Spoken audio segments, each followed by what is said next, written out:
God almighty.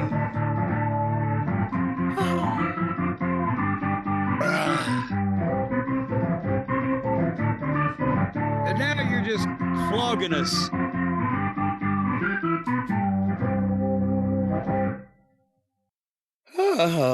Hello again, friends, and you are our friends, and welcome back to another edition of Jim Cornette's Drive Thru right here, where you have pleasant music and an old man moaning or whatever's happening behind me. I'm your host, the great Brian Last. There may be a lot more moaning here today. We'll find out what we're going to do with this man, the leader of the cult of Cornette, Mr. Jim Cornette. Shot through the ear, and you're to blame. You give the organ a bad name.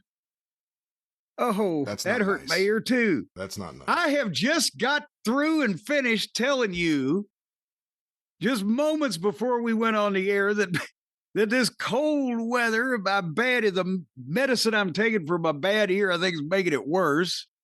And then I was humming along with you. Yeah, you had it going. You had the timing right. I knew I was actually predicting the notes that were coming next. I'm thinking, son of a bitch, he's about to just nail this one up to the wall. And then you hit that ice dagger through the eardrum and the canal and out the other side and just nailed my head to the wall. And I'll have you know, because of stories I'm not even going to get into, that I've also related to you, I had to lift something heavy out in the garage, and I may have, as Mama Cornette used to say, I may have strained my milk. Strained my milk. That's what she'd say. Watch out now, you'll strain your milk. So I'm trying not to get too vehement and too passionate and too over the top here to where I will strain my milk any further, because it's already on its last drop. So what's new with you, pal? Oh, it's one of these pleasant shows I see. Not much. Well, you know, here's the goddamn thing. I'll have you know another thing.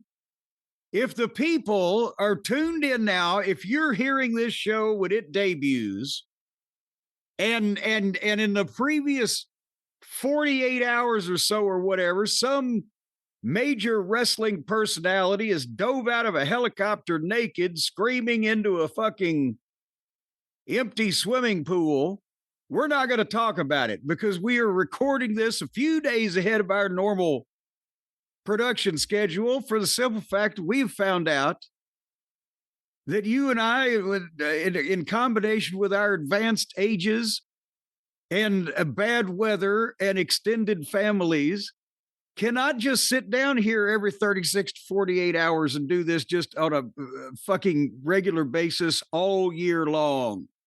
So we're actually recording this a couple days ahead of time so that we are free to pursue a life of religious freedom for all of 72 hours before you and I see each other again. That's right. Am I complaining too much? It's an evergreen episode is what you're trying to say in a nice way. Well, I don't know. They might turn green out there by the time they're finished listening to this. At this time of year, it's all the leaves are brown episode is what it is. It's the same thing. Well, goddamn the weather outside has been frightful. All the leaves is brown is kind of autumn. That's not winter. Well, they're brown if we can see them underneath the snow. See? But we can't because we've had snow on the ground for 2 fucking weeks. And it got above freezing here and then snowed another 1.5 inches for 2 inches and went back below freezing. But your yard people got rid of the leaves before the snow. There are no brown leaves on the ground. No, there's just still this giant 75 or 80 foot fucking tall maple tree that turned over in that storm the last weekend of December, that it has been sub-zero temperature and or a foot of snow on it ever since that I've tried to get them out here, and they gave me a price on it, and then things tanked. So it's still laying out there. How about them apples? So all the leaves are Not seen. That may work better. How about it sucks? It just sucks. All right, that got your mood up right there. That got my mood up. Well, it's your show there, Satchmo. Yeah. Yeah, we got questions. There's a lot of questions. A lot of questions. I've got a lot of questions already. I've got a lot of questions for you people. We also have part 3 of the top wrestlers in their 30s for 1984. We do indeed. And this is my list here. We have other things we may do here and there on the show. Is there anything you want to hijack the show with here before we start having fun? Are you trying to just bring up that I mentioned to you I'd found another piece of paper in the files, not a piece of paper, but another number of pieces of paper in the files about something? Would you like me to bring that up now? Every time you say that, listeners stop what they're doing to find out what it is. Everyone loves hearing about whatever you find because you kept everything and it's all gold. Well, and this actually, it's not like this would have been hard to find if I had gone looking for it specifically, because it's in the Ohio Valley Wrestling files, the TV files. But this happened to be just for some reason, I have an extra copy that was in a stack of stuff that, again, I've been looking through as we did the TNA reports that I did for Jeff Jarrett here last week on one of the programs. But I bring it up because this illustrates a number of things that we talk about here on the program.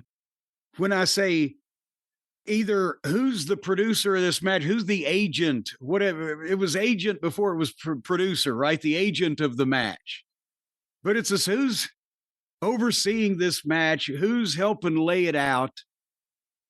Also, I've talked about in OVW when we try to teach guys how to do television, how to hit time cues, how to understand the timing of things so that you don't step on things and run over the top of each other where people don't fucking get it. And here's what the spotlight needs to be.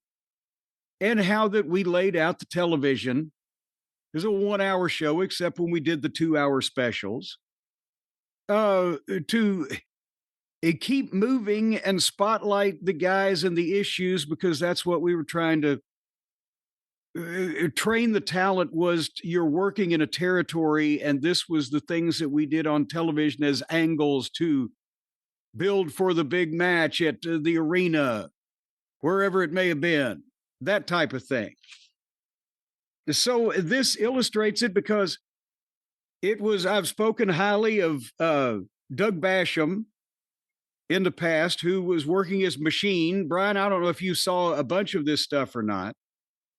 But of course, the Doug Basham was brothers with Danny Basham in the WWE. And it broke my heart because they had such potential and such promise before they were pretty much goddamn doomed with that gimmick.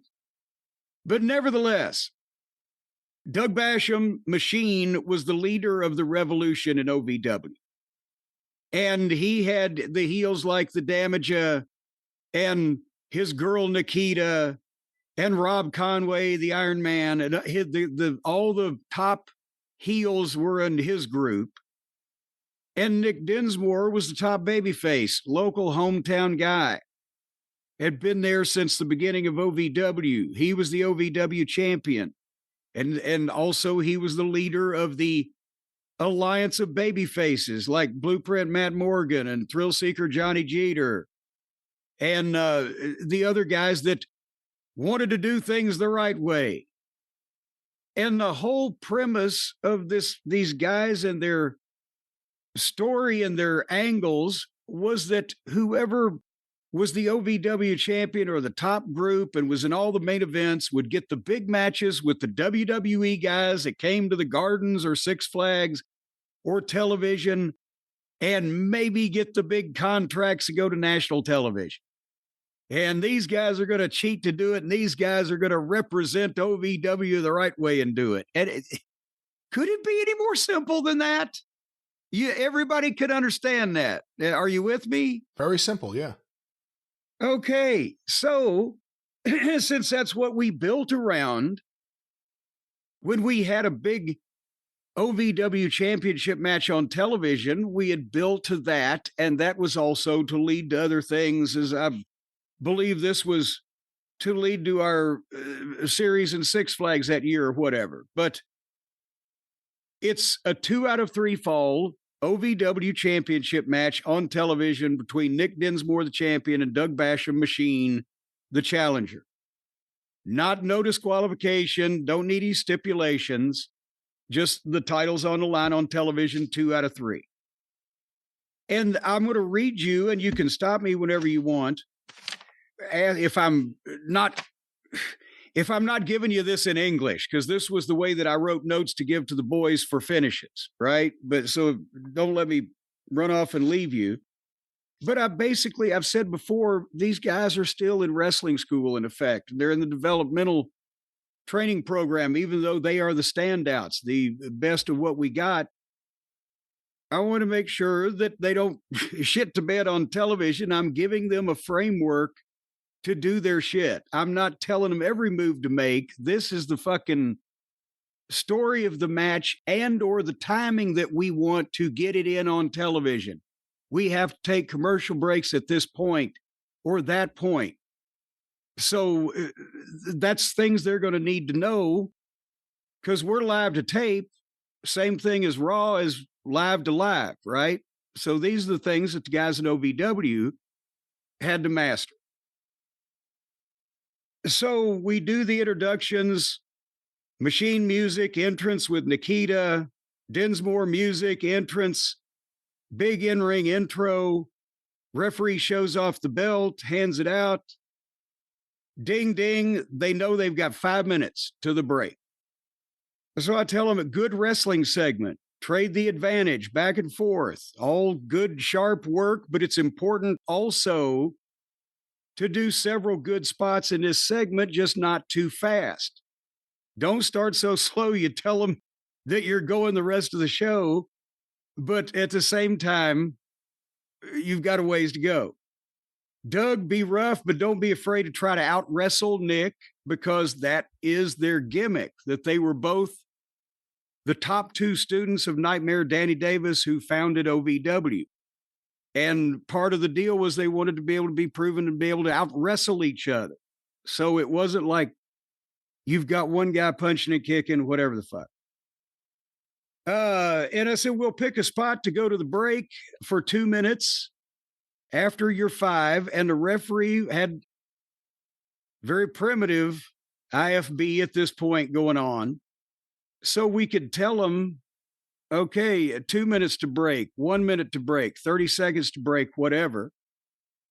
So they've got 5 minutes, whatever the fuck, we'll pick the spot. We go to break for 2 minutes. They can breathe. They come back in segment 5. It's 10 more minutes that we're on the air, right? So I tell them, in this segment, start establishing what you're going to be going for. Dinsmore is going for the crossface or the German suplex. Doug's going for the figure 4 or the face buster, which what he did was the bend the guy over and double arm, like a double arm suplex, but pick him up and then drop him in between the legs flat of his face. But basically, each of them had 2 fucking moves, so they're both going for those. And I say, each of you try for these a couple of times, but don't get them. Always escape. Do a high spot and then go for one of those. Don't pile them in on top of each other. About 7 minutes into this segment, Nick really started putting it to Doug. Nick, you're on a roll. Finally, as the pace is picked up with the 1 minute cue to the break, Nick does a spot and hits a missile dropkick. Calls for the German. Doug comes up facing the ropes. Nick waist locks him, goes for the German. Doug holds the ropes once, twice. Doug let go, spin behind Nick with a quick schoolboy 1, 2, 3. Doug up, ha, Nick up, shocked. This is my shorthand. Doug up 1 fall to rest period to break. Now they've gone 15 minutes and the fucking heel actually schoolboyed and beat the babyface, and he's got egg on his face, and now the babyface is in jeopardy. The babyface champion is in jeopardy. And we still haven't proven anything about who the best man is. While we're in commercial break and rest period, your thoughts? So these are your notes for this. How were these notes shared, or, what did the other wrestlers and the referee get? And, how often did you do this kind of thing? Every week. No, but for every match, or was it special attention for this match because of what it was? Special attention for this match, and also because these guys could do it. If I'd have given a lot of people, as when you hear the rest of this fucking thing, if I'd have given almost anybody else this, it'd have been, what the fuck? We'd have got scrambled eggs halfway in. These guys could do this. So the better the guys got. And again, the Conways, the Damages, Damage had that great match with, it was a Kurt Angle on the fucking show. But I see these guys every fucking week, a couple times, 3 times a week, whatever the fuck. I wouldn't give them shit to do that was too complicated in the tag team division or in the whatever the fuck. So that way they always look their best on television. But when I got guys that could fucking Conway and fucking Rico and Nova, those guys that could tear the house down, then I would give them the fucking thing that would tear the house down. But I didn't just expect everybody on the TV, even if they were champions or whatever, I didn't expect everybody to do the same fucking thing because they weren't all as good as each other. And some of them were greener than pepper trees. But I would do formats with the time cues and laid out, okay, your entrance, blah, blah, blah. Here's how much time you got in the segment. We're going to break. And as you can see, I'm not telling them the moves or the holds or whatever. I'm giving them the fucking flow of it to where their match is building from segment to segment rather than they're just doing random shit until they do all the shit they know how to do. Hey, 2 more questions before we get back to this. 1, did you have any worries that these 2 guys wouldn't be able to pull this off, or did you have full faith in them? And 2, unless I'm mistaken, you would have been on commentary for this match.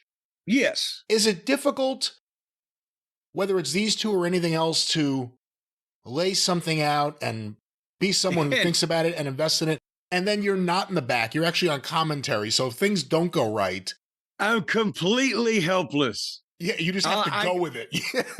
I'm seeing what I'm seeing. Oh, and many times, if the guys would see a fucking ballpoint pen flung into the fucking ring, they would know that they had gone completely south. And that if you see a pin just suddenly flies in the ring, or potentially on a promo past your fucking face, that had happened. But yeah, I had code words to Danny Davis because Danny's in the back switching the cameras and doing the audio and playing the music and keeping the time and everything else that goes into the thing.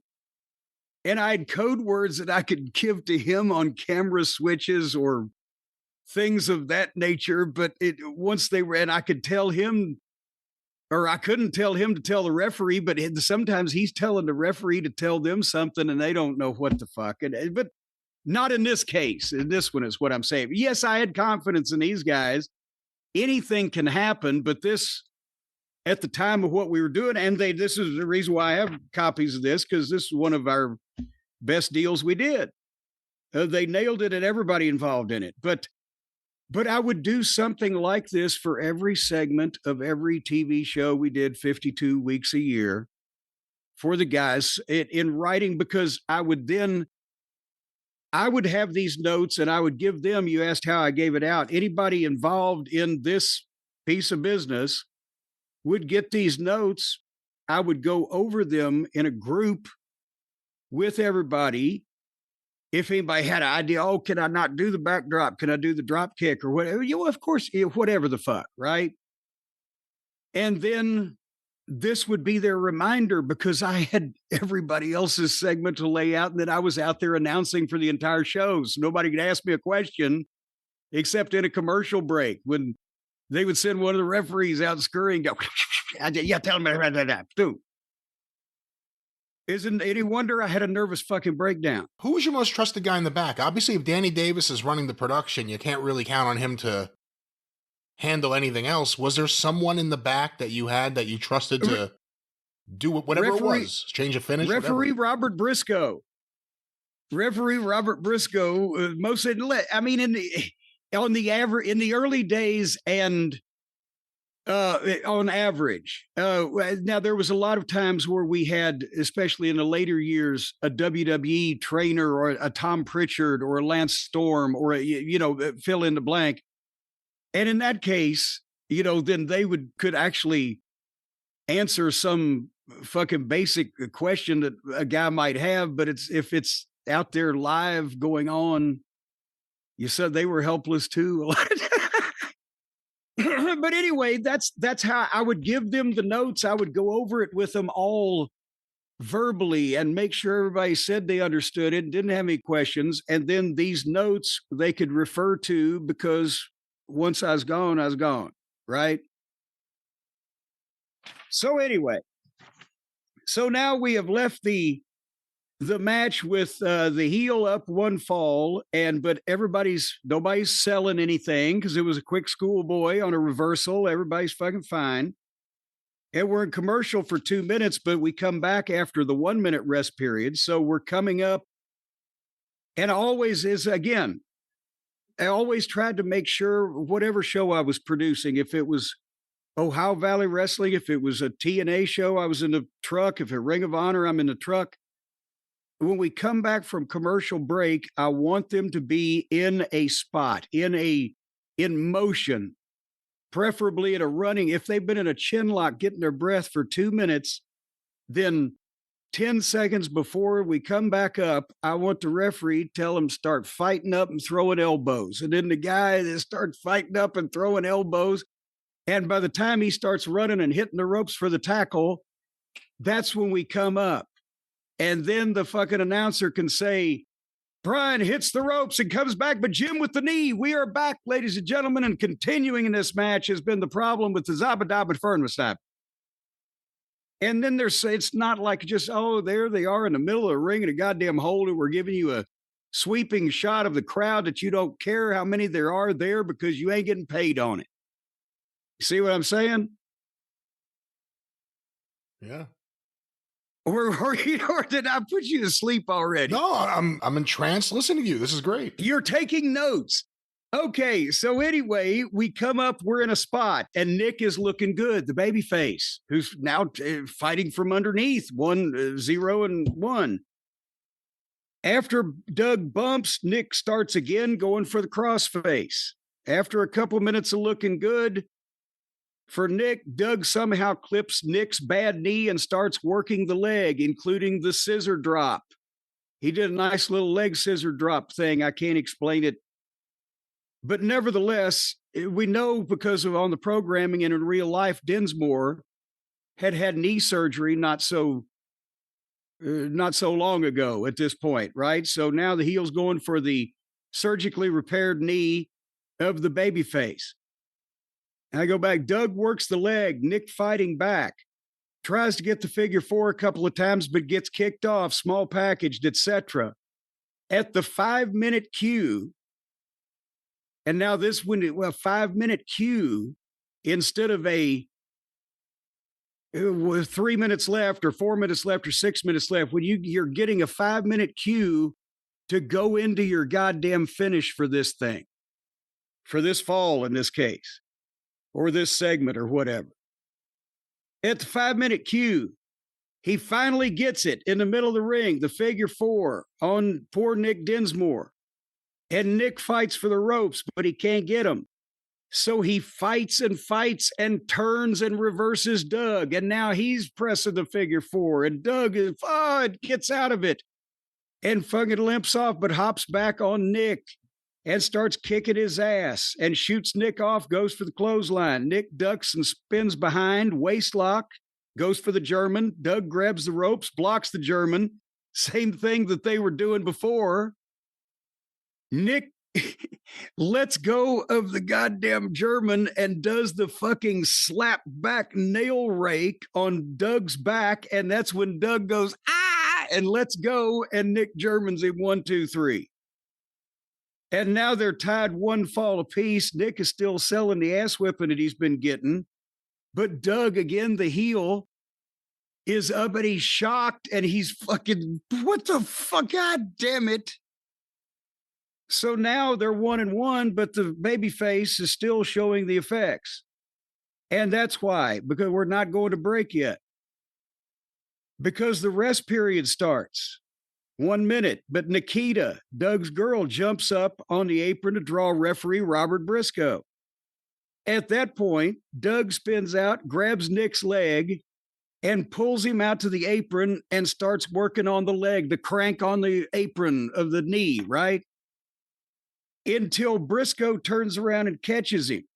And then Briscoe jumps down in his face and you argue out the rest period.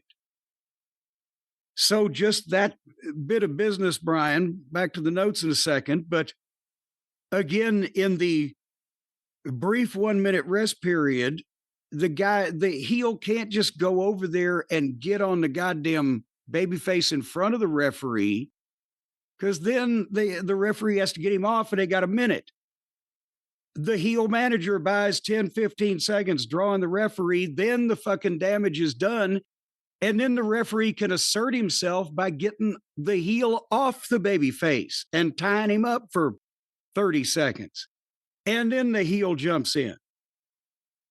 So now, after the rest period, ding, ding, immediately the heel can get back on Nick, who hadn't recovered, for more heat. And then there's the 1 minute cue to the break. So that 5 minute cue to go we got, that's encompassed all of this. And then the 1 minute cue to the break, Nick fires up and does a spot ending with tying his leg in the ropes. He did a spot where he would fucking do the deal, miss the kick, fall through and tie his leg in the ropes. And the referee starts fighting, trying to get him untied. We go to break because on our format in our station, we only had a 1 minute break there. So I could pitch, my God, our last break, folks, 60 seconds. We'll be back. Can Dinsmore escape? That's all you need. So then seg 7. That's the last segment we've got in our show, and we've got 10 minutes on the air. So now's where we're starting to fucking get to nut cutting time, as they say. So I say, we come up with Doug working the leg. You can use the Indian Deathlock here. A couple of times, Nick surprises Doug for a hope spot, false finish, small package, whatever. Doug gets back on attack. 4 minutes of that. You got a 6 minute cue to go. And that, when I say you got 6 minutes, we were live to tape. We could go back and fuck with it, and Danny Davis would have to stay there all night, and he would cuss motherfuckers and make them do calisthenics. So it's a 6 minute cue to go. Doug finally get fed up. I gotta beat him. Plant Nick and go to the top for the diving headbutt. Basham did a diving headbutt just as good as dynamite, right? Nick moves. Oh, shit. Doug's fucking knocked himself goofy. Nick makes a comeback. Sell the leg, but not at the expense of the comeback. And by that, I mean, you've got to sell the leg, but don't overemphasize. Don't do shit that requires your leg to continue to buckle, because you need to look strong here. He's kicked your fucking ass for so long here. Do shit that you can do one-legged that you can still plausibly do halfway good. That's that kind of, you see what I'm saying? So anyway, boom, not at the expense to come back and sell the leg. 1 or 2 easy false finishes. Then Doug gut kick Nick, go for the face buster. Nick backdrop Doug, and Doug cannonballs Briscoe. The referee's behind. Boom, backdrop. He cannonballs him. Referee's down. Nick gets the crossface on Doug, but Johnny Spade, the stooge of the group, right? The young whippersnapper. He runs out, gets up on the apron.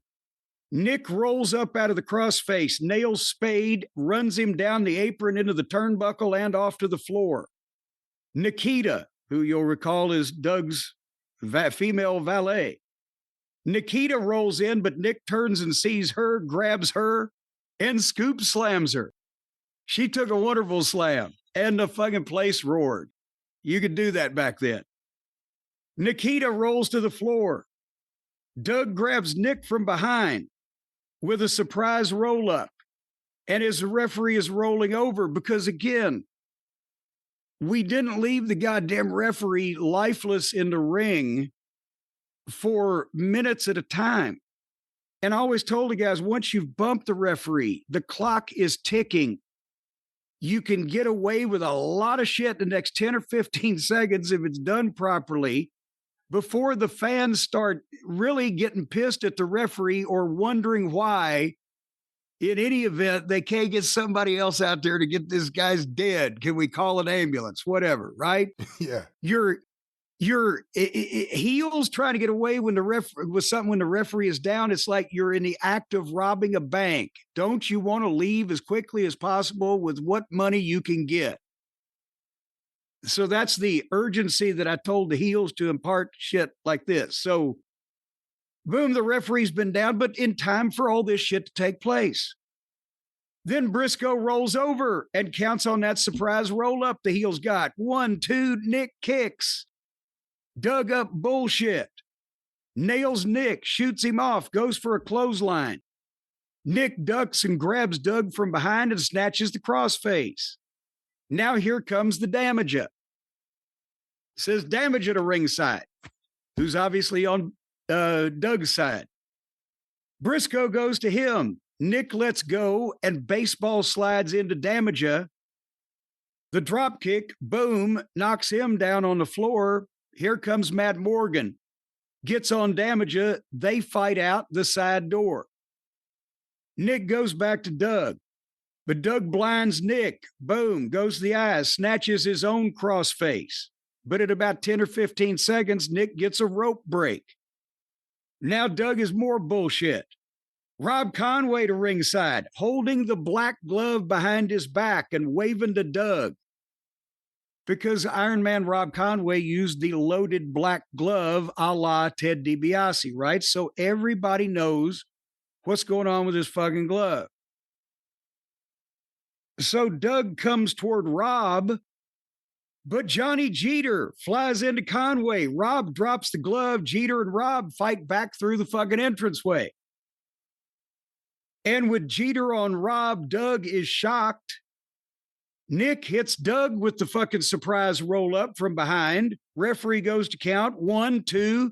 Doug kicks out. Jackie, who was the Damages girl, runs to the ring and picks up the glove and rolled into the ring, but Briscoe was right there to fucking hold her back. What are you doing here? While Doug and Nick were both selling. Chris Cage hits the ring. He's a babyface. And picks Jackie up and carries her out of the ring, and Briscoe follows, but Jackie has dropped the glove. Doug rolls over and gets the glove. Rolls into corner to put it on. Nick tries to pull because Nick hasn't seen the glove. Nick tries to pull Doug out by the leg. Briscoe has turned around and he's trying to hold Nick back from the guy in the corner. So Doug puts the glove on. Doug comes out of corner, swings. Nick ducks the play. And here's another thing. I've always loved this finish. And it used to be done for coal miners' glove matches, but it can also be done for the loaded black glove, or you got brass knuckles or a roll of quarters or whatever. Once that loaded glove comes on or gets on your fist, you've got a hand grenade, right? And the deal is you've pulled the pin on the hand grenade. And now people are like, oh shit, all the attention is on that hand. So the longer you can delay the landing of the shot with the fucking gimmick, the more drama, if you do it right and it's plausible, then the longer you can build the people up or they're about to shit. So Doug comes out of the corner, swings, Nick ducks the punch, grabs Doug, shoots him off. Doug ducks a clothesline. Nick goes for a body slam. Doug drops behind him. Nick ducks Doug's swing again.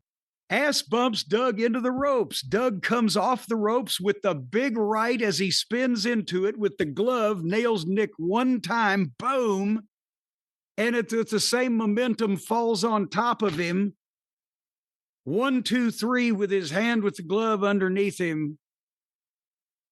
And the fucking heel wins the OVW title 2 out of 3 falls. We play the music. Both of them are selling, but Nick is out cold, laying there flat.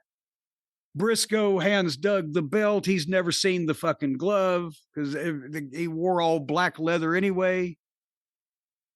And Doug is left with his arm up while he's flat on his back, almost unconscious and completely worn out by the fucking babyface that was about to beat him had he not put this fucking loaded glove on his hand.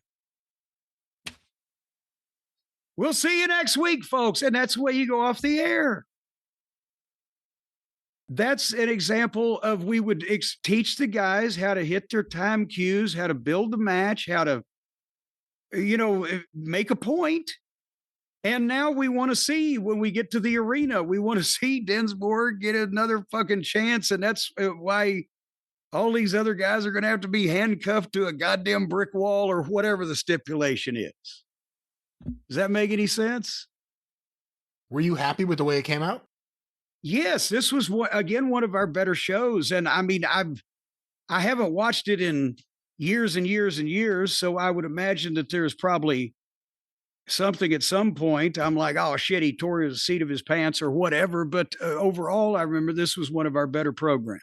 Do you ever have an issue on commentary when you know the layout, you kind of know where everything's going, even if you don't know move by move, where you could almost say too much too soon, or you could almost be slightly ahead of what happens? Is that ever an issue when you know so much about what's happening? No, I don't think that wasn't as much trouble. I could not get ahead of what was going on because, again, also there was enough times where I didn't know or didn't get what I thought I was going to get, but not getting ahead of, but trying to contain myself from saying what should actually be happening rather and telling what's happening without it being like that.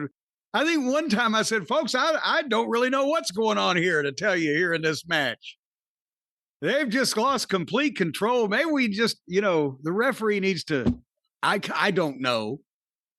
But that wasn't, I think probably just being, since this was 20 years ago or more.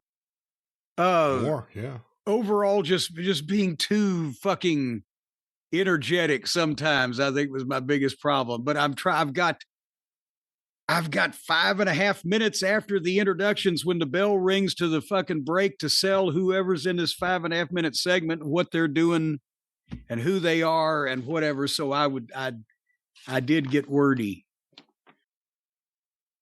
But that's, I mean, that's, this is an example of, what I would give guys. And again, I'm not, except for the actual finish itself, as I've said, which is that's what the booker gives you. Then he calls specific moves or whatever. But that was what did they do? 5 minute, one segment, 10 minutes, next segment, 9 minutes. That's 24. They took up 34 minutes of TV time with that whole thing from start to finish. So this was just the outline. I didn't tell him every move to make. So-and-so grabs a headlock and shoots him off and drop down and hip toss and whatever. I'm the producer. They're the goddamn wrestlers. They had to make this good for half an hour. You have any troublemakers in the back pull a Britt Baker and complain about how much time you gave these two guys versus everyone else? No, because these two of the guys were also helping train everybody in the back also. So they're sitting there like, yes, please help me do what they can do. Well, there it is. A fascinating look, a fascinating breakdown of Nick Dinsmore versus The Machine, Doug Basham. And of course, Jim, that was OVW. That was developmental for the WWE. And whether then or now, developmental is not always the most lucrative place to be. You kind of want to get out of there as fast as you can, get to the main roster, make some money. The big bucks. One of the struggles would be finding good meals. You have a limited budget. You need good, healthy meals. You need something to fill you up with protein because you're a wrestler and you're lifting weights. But also, the average human being out there could use some protein as well. Or whatever you're looking for. I guess, Jim, my point is... What is your point? Our friends at Factor have delicious, fantastic meals that they could supply everyone with, whether you're in developmental or a full-grown adult. What? Yes, whether you're one of the children that they're still developing down there at the plant in Orlando, or whether you're a fully grown adult, you got to eat, Brian. Well, you might as well just say it like this. You got to eat. You know, I was married one time to this woman. I fed her one day, turned around the next day, she wanted to eat again. So ungrateful. But folks, you got to eat. Yes, you do. That's it's a thing you got to do, and you got to eat a couple times a day usually. But I'll tell you what, sometimes you don't eat good. Sometimes you eat like caca because you don't have time. You just get stuff from the Quickie Mart and you just shovel it in your face, and then you've got all kinds of goddamn leprosy going on your lips, and it's growing, and your body parts start falling off. What? Whenever you eat that chili from the bottom of the barrel down there at the fucking convenience store, and you put it on the goddamn crackers that have probably been in the fucking closet for months. The point is, you need no refined sugars. No artificial sweeteners, no refined seed oils. You do need quality, functional ingredients, lean proteins, colorful veggies. If they are not dark enough, I have it on good authority, the people at Factor hand paint some of these vegetables just to make them brighter. First of all, I have it on good authority, meaning the only authority, that they don't paint any of their food. It's healthy, real vegetables. Nothing. I don't even know why. Sometimes you go to these places. I don't even know why you're going here. Well, because it's colorful. It's colorful because they're fresh and healthy. These are meals that fit your goals and schedule, where you can do healthier eating and calorie management, or eat more protein. Because heaven's sake, we all need more protein. That's why we're all protein. There's 100 rotating weekly meals to keep things fresh and delicious all through the wintertime. So you just go for it. You can just get them delivered, and you don't even have to leave the house for the next 90 days or teriyaki salmon. That was the star of the last package from Factor I got, the teriyaki salmon. I like the filet and the creamy Parmesan shrimp, was because I would dip the filet in the creamy Parmesan sauce that went on the shrimp, and it exploded in flavor-y goodness. But folks, the options include high protein, calorie smart, if you want to be just pussies about it. Oh, stop it. The Mediterranean diet. You get plenty of Greek that way. They've got a GLP-1 support meal plan thing there, and ready-to-eat salads. And the new Muscle Pro collection supports strength and recovery. And it just comes in the thing, always fresh, never frozen. And you can pop it in the microwave, boom. They're not going to send you knives and forks. You got to supply those, but elsewise you're fixed. You don't even have to have anything else. It just throw all the stuff in your refrigerator and in the kitchen pantry closet, just out in your yard, and let the homeless and hungry and needy take that, because Factor can give you all you need. And there's endless varieties. Well, you could go over and over again, Brian. They have great variety. And again, it's a rotating group of variety that is on the menu, and rotating group of variety. Chicken, steak, salmon. There's stuff for everybody, and it's delicious, and we're looking forward to the next box they send. The pulled pork and Dalmatian flanks. There's no Dalmatian. There's no... Folks, well, damnation. No Dalmatian. I thought there was. Damnation. Folks, right now, head over to factormeals.com. I don't care if you want to lose weight. If you just want to eat and just not have to fuck with all this shit. Just not have to... It's cold outside. You're fucking old. You're miserable. You're young. You're miserable. You're hurry, scurry world, whatever it may be.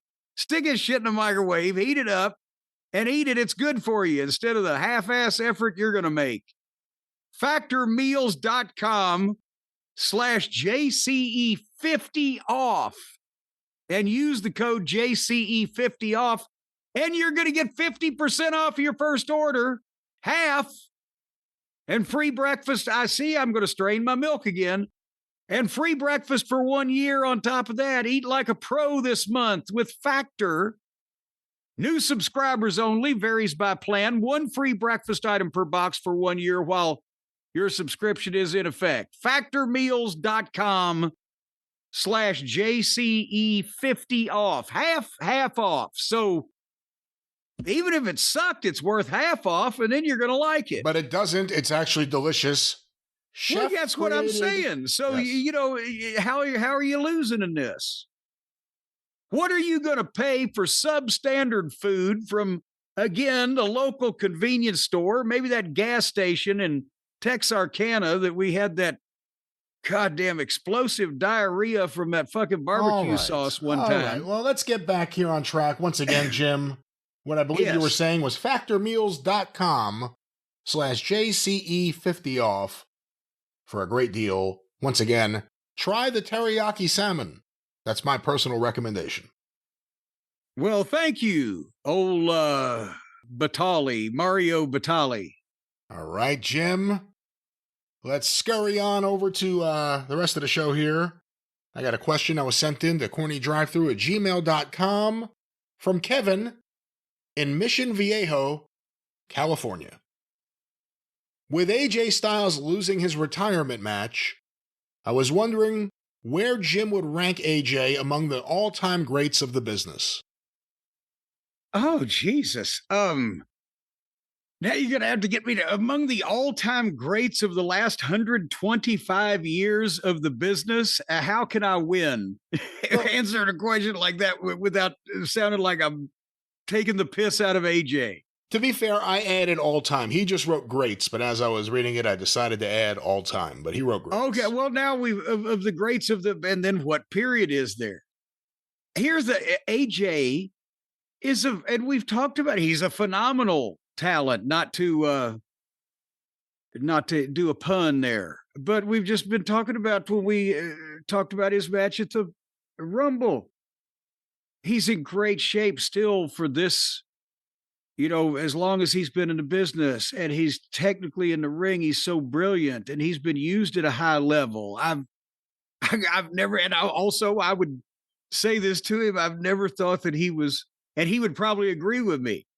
I've never thought that he was one of the great orators of the history of our business, but also in the modern era, that is, his athleticism has been, and lack of size has not been a drawback like it would have been in a previous era. So he has definitely been one of the modern greats.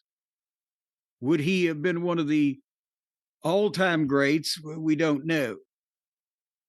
But I said, just for, longevity and time and unfortunately, the first 10 years of his national TV career, unfortunately, came with TNA, which he was always going to be somewhat with a ceiling there. Not only AJ Styles was not ready to be one of the top 10 superstars in the entire world of wrestling in 2006 or 7. He was very good. He still needed more experience and more time and etc. But they didn't help him any with that when that was the period, as we're talking about in our ongoing TNA segments. That was kind of the period, unfortunately, of the WWE crew, some of whom qualified as the Over the Hill Gang. I think getting more attention and or more money or both from Dixie. And the guys like AJ and Samoa Joe and et cetera weren't pushed to the forefront.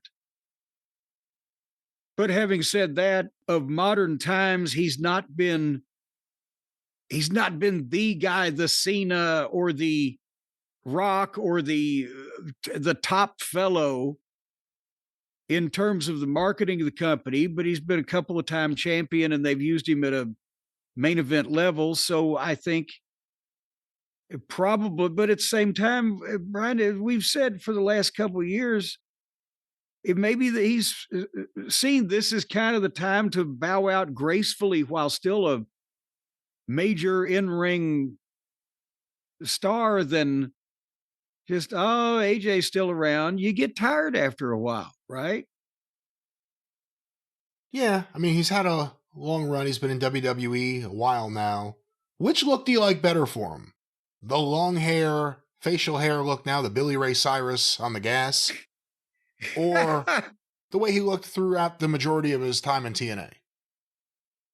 Well, he would have looked ridiculous if he'd have looked like this 25 years ago, because he was still a fresh-faced little kid and he wasn't on the Cyrus juice and tanned and fucking grizzled somewhat.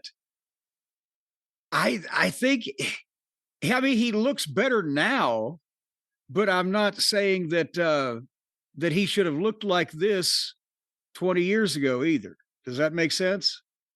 And you talked about how 20 years ago, maybe even a little more, what he was doing there. Do you think TNA could have gone further with him? Or do you think they went as far as they could with him? I mean, do you think TNA missed opportunities with AJ? Did they use AJ as good as he was going to be used during that period of time? I think with a lot of the younger guys there that had done, they were names in Ring of Honor, which at that time was the most organized and kind of highest profile of the indies. But it was such a schizophrenic approach to everything. Jeff wanted a wrestling company. And to be honest, this was one flaw that I'll point out of, not flaw, but just a disagreement I had with Jeff. He wanted a wrestling company that had main event matches people wanted to pay to see on pay-per-view and et cetera, the whole 9 yards. That they weren't doing house shows. That was television and pay-per-view. That was their business. But he wanted the X Division guys to do just video game matches, to hold the what he perceived to be the hardcore fan at the time's attention. So he was trying to give them a little bit, and at the same time, have the main event matches with the stars, right? The problem was because TNA was starting as really kind of a niche thing itself, and because of the changes in direction of creative, we're not even going to get started talking about him in this conversation. What you ended up having was anybody that did a high spot, fast-paced, modern style of match got put in the X Division, which included Samoa Joe at one point. He was 300 pounds. And then by virtue of the fact that all the other guys except Kurt Angle that they got from the WWE were Booker, Hall, when he showed up, Nash, they were all fucking old and weren't going to be doing any of that shit, but they were major superstars as far as names. And then there was a set. So to me, I would have intermingled the guys that deserved it.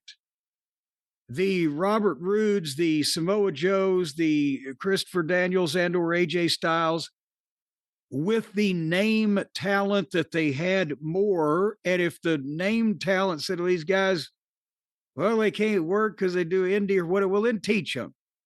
Or let's sit down and come in the middle here or whatever. but less concentration on the silliness and the video game aspect and then, the other stuff that they ended up doing that we're talking about on our recurring TNA segments with just the bad outlaw bad outlaw indie wrestling type of a mentality that some of the folks had. I would have communicated to Jeff, I think, better as a go-between the younger guys that you saw that there was some talent in.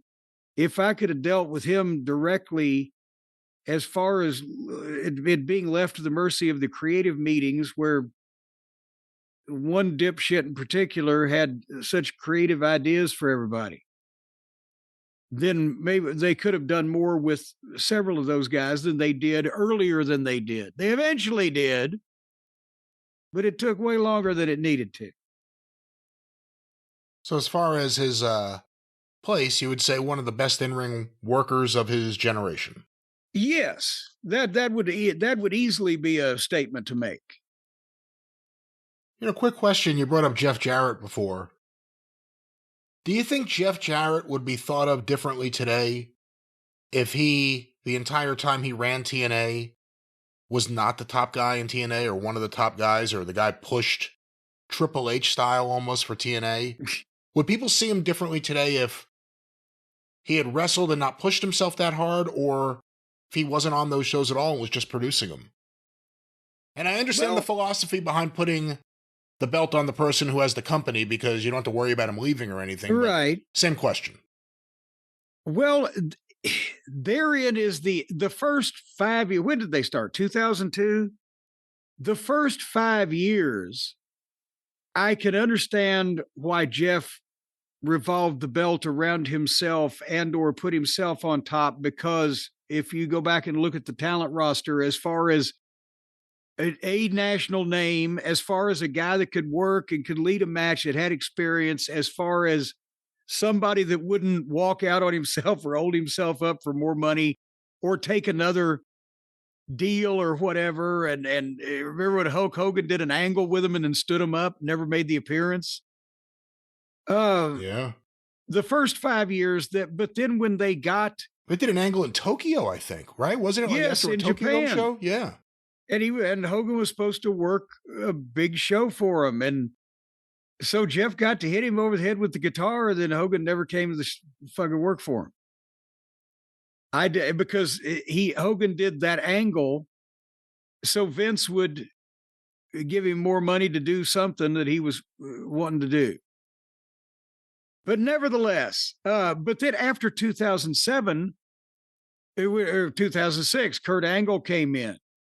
And then they started getting a few more fucking names that they could build around and or put in the main events and or and Jeff backed up and, slid back from that. So I understand the first 5 years because it was just trying to get established.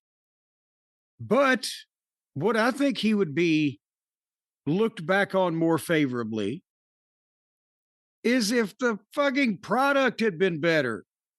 I mean, after, again, 2000, 6-ish to 2009-ish was great, but then he was sent home.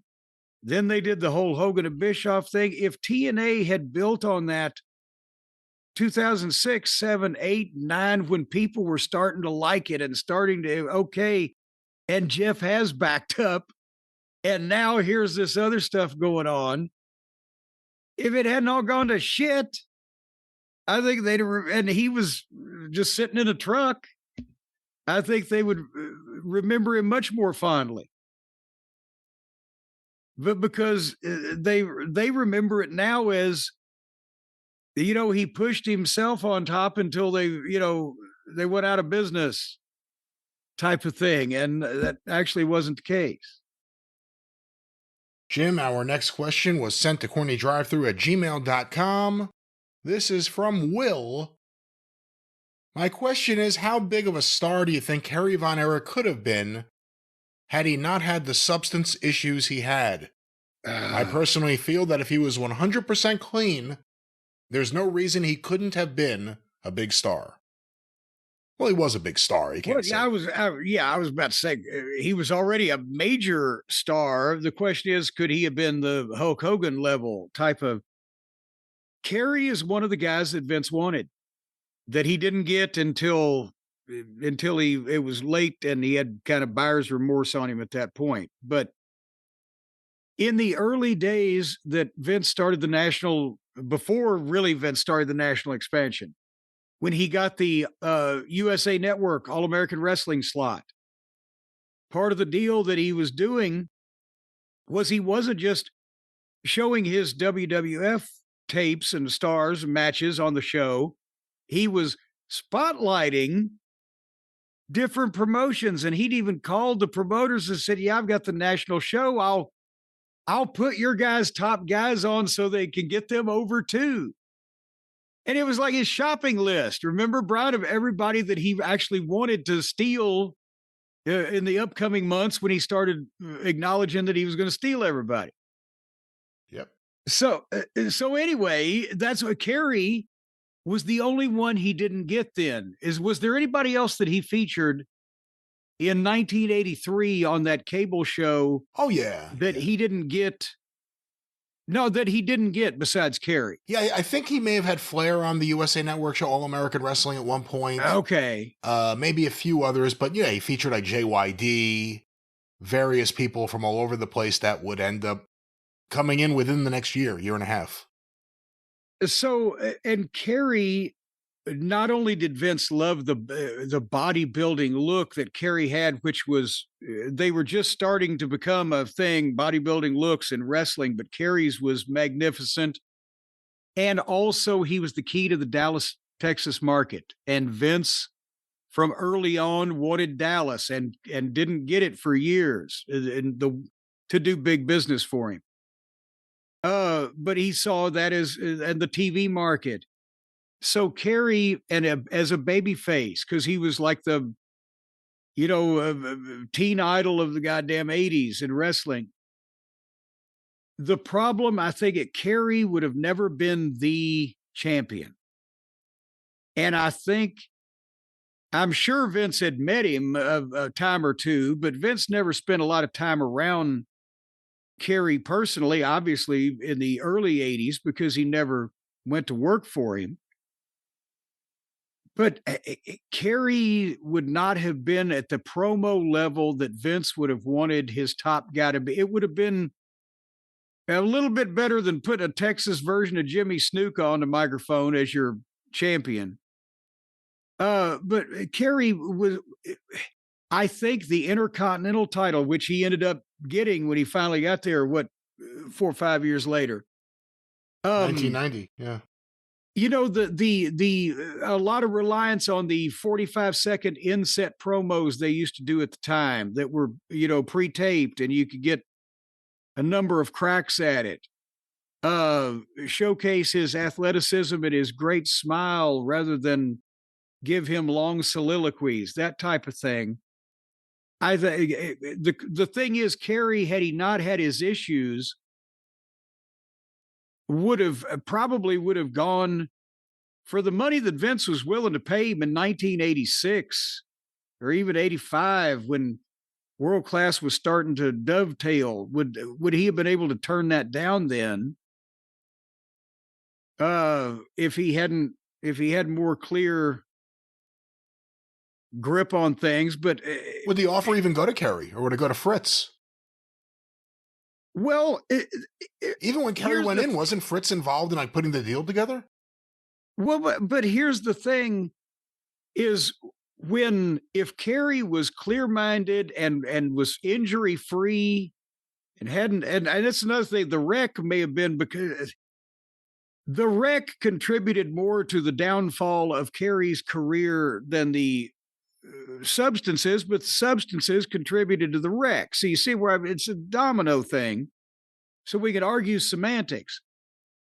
But the point is, if Kerry was clear-headed and healthy, and Fritz by 1986 is, my God, the business was not nearly what it once was, and they would have known how much money Kerry could make in the WWF. So I'm wondering at what point Fritz, as a father, would have made his son available to the other guy when his business is on its ass anyway. And, he could make hundreds of thousands of dollars the other place, and, a grandkid, whatever the fuck.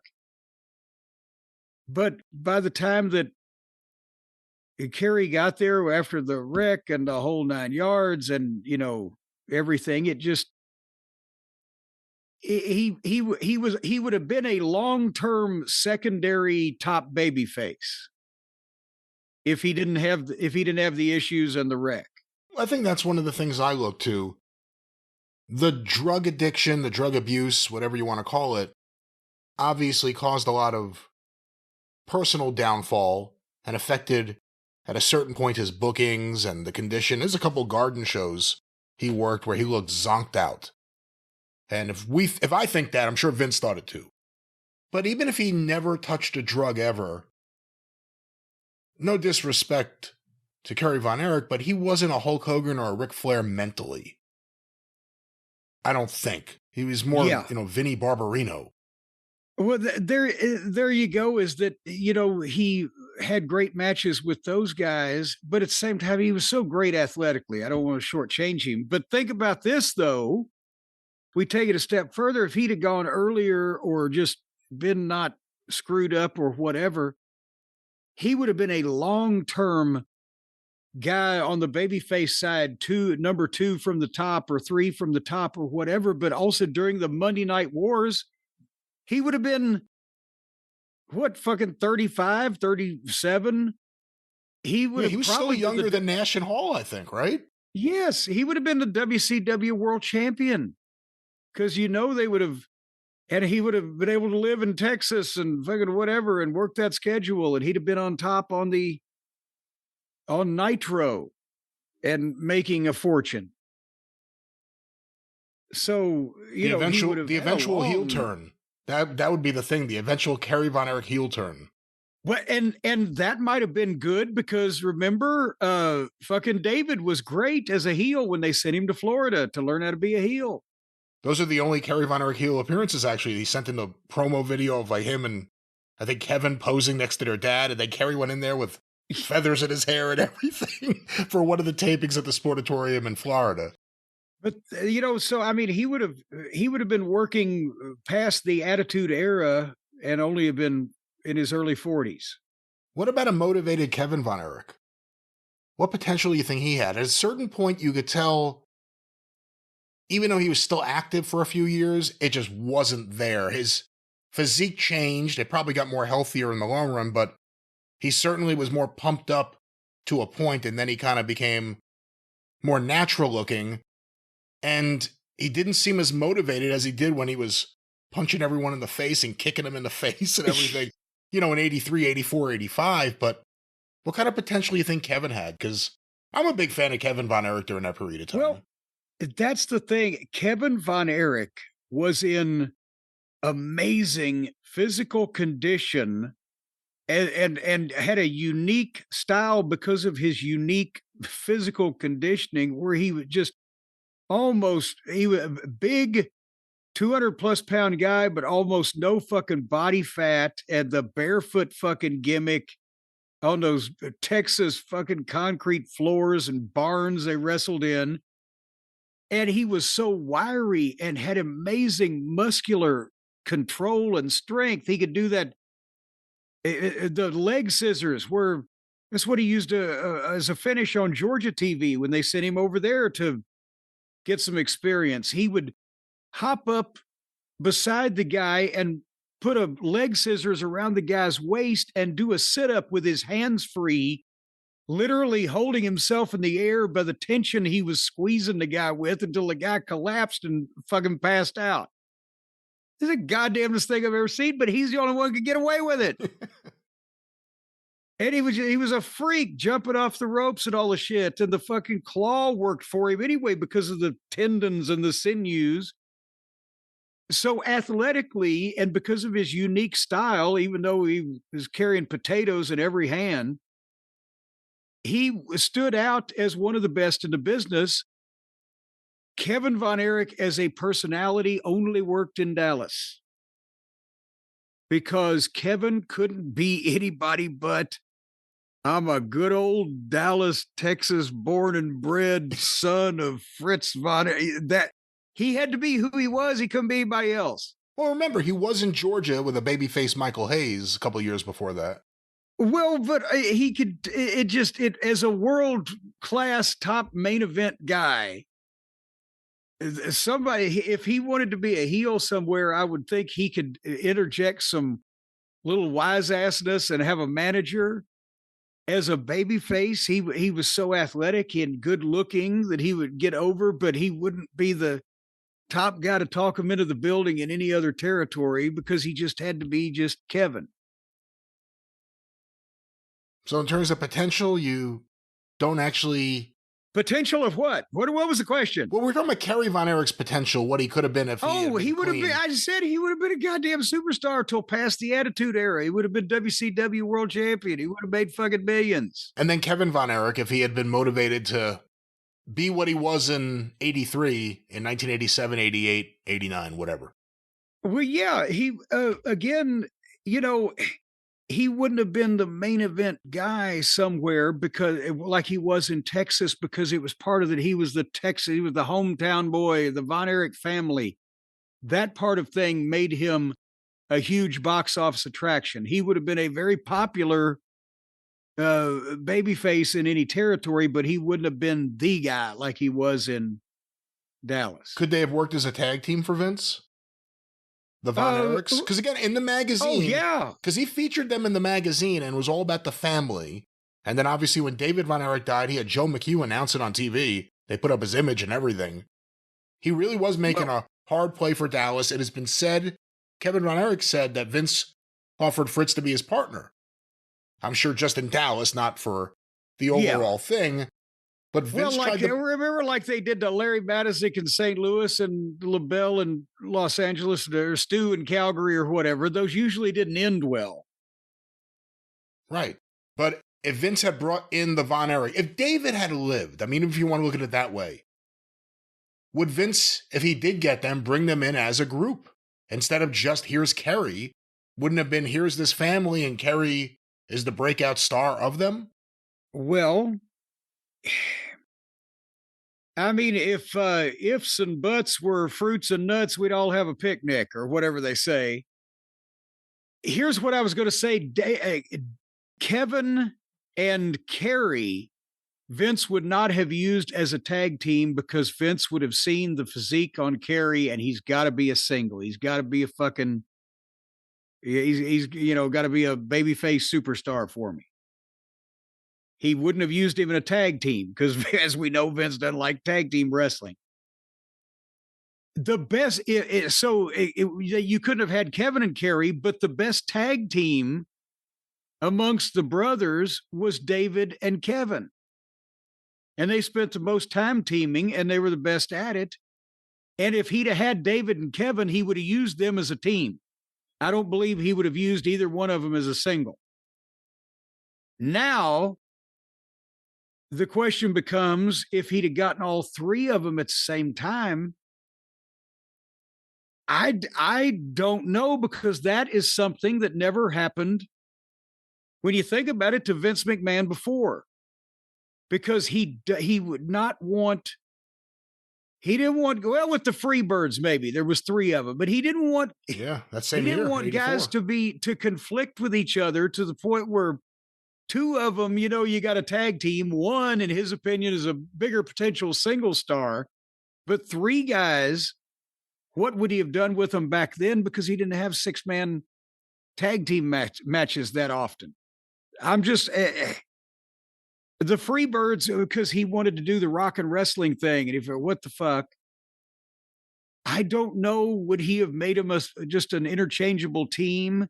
I don't believe he would have gone for a Von Erich tag team and a Von Erich single.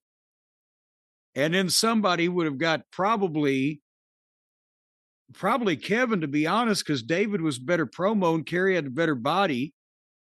Kevin was kind of the best natural athlete, so he would have suffered the most under Vince. Kevin would have probably suffered if they'd had all three of them at the same time. It is the other big what if. The Freebirds, they come in the summer of 84, managed by David Wolf and Cyndi Lauper. So that's as big a push as you can get. And they're gone shortly after that. They come in as baby faces, just like in Dallas, which makes you think, baby faces with Cyndi Lauper, when would the turn have happened? When would Michael Hayes have turned heel? The Freebirds have turned heel. Would it have been against Hogan? Would it have been against someone else? But what were the plans for the Freebirds? Because again, it wasn't just the Freebirds were brought in. They were put with Cyndi Lauper right away. Well, but here's the thing. I have never heard any long-term plans of what was to be. But I think the reason why that Vince wanted them as babyface, Michael had done the records in Dallas and wanted to, I'm pretty sure at one time was legitimately convinced that he might get some songs on the charts, as the kids say. And Dave Wolf, Cyndi Lauper, they're wrestling fans, plus they're for the Freebirds and named after Leonard Skinner. There's a musical connection. They wear sparkly outfits. I don't think that was a precursor of, we're all three going to turn heel on fucking who, to be honest. Well, again, they have the big thing at the end of the year at the Garden where Cyndi Lauper is presented with her gold record by Dick Clark. And she brings out Captain Lou, who's always been a heel, against her even. And he turns babyface because she announces that he has raised all this money for muscular dystrophy. Or was it muscular sclerosis? I think it may have been that. It was something you can't pronounce, probably. Yeah, well, he did that. He comes out there, and then Piper hits the ring and says, "Oh, it was me that did everything." And he hits Lou Albano over the head with the gold record, and then he kicks Cyndi Lauper off his leg and body slams David Wolf. Some cop jumps in the ring, he doesn't know it's a work, and you can tell he's trying to get Piper out of there. Oh, I remember that, yes. Again, I think that was the way to go, and Roddy Piper's an all-time great, but what if that wasn't Piper? What if that was Cyndi Lauper getting the award, and here are the wrestlers that she manages in there? No. One thing leads to another. Vince would have never done that. Because besides the fact that they were only there a month, right? So right. And the Freebird behavior, I can't remember what the specific incidents were, but the Freebird behavior, took over. I think the rumor is that like Andre the Giant fired them, and he had enough pull. He was like, "You're done." Like, what are you talking about? He said, "You're done." And then whatever happened with the office. And then the other rumors, I think Gordy and Roberts may have fallen asleep in a meeting with Vince. So who knows? Well, nevertheless, the point is Vince wasn't going to do that with them. And again, they may have been the Freebirds, but in 1984 to Vince, they were the guys that came in and kind of fucked up and left after a month. And he didn't fucking see Michael again for 5 years or whatever. He was going to do it with somebody, the Pipers and the Hogans and the top guys. If Cyndi Lauper was going to in any way have records broke over her head or whatever the fuck. There was that connection because I think Vince was like, get me a rock group that is a wrestlers. And we'll put them with, that's the thought. And we'll put him with Dave Wolf and he'll do an album and Cyndi Lauper and whatever the fuck. And just get these guys over. And they had the Confederate flags and the stars and bars, which Skinner had done for the previous 10 years or whatever, which was huge. But it wasn't like that he thought that he was going to do a major, angle with Hulk Hogan out of that particular arrangement. I don't think. That's your thoughts on the potential of Kerry and Kevin, and even the Freebirds. And when you talk about Dallas, you think about big, strong Texans. And sometimes they like to fight. What's the expression? One fight, one ranger? No, Jesus One Christ. riot, one ranger? One riot, one ranger. Well, there it is. And of course, one man, one wallet. For every man, you need just one wallet, and you need a compact wallet, a way to carry everything around nice and easy without the cumbersome old wallet of old. Jim, help me, to quote Jim Cornette. Yes. Ridge wallet.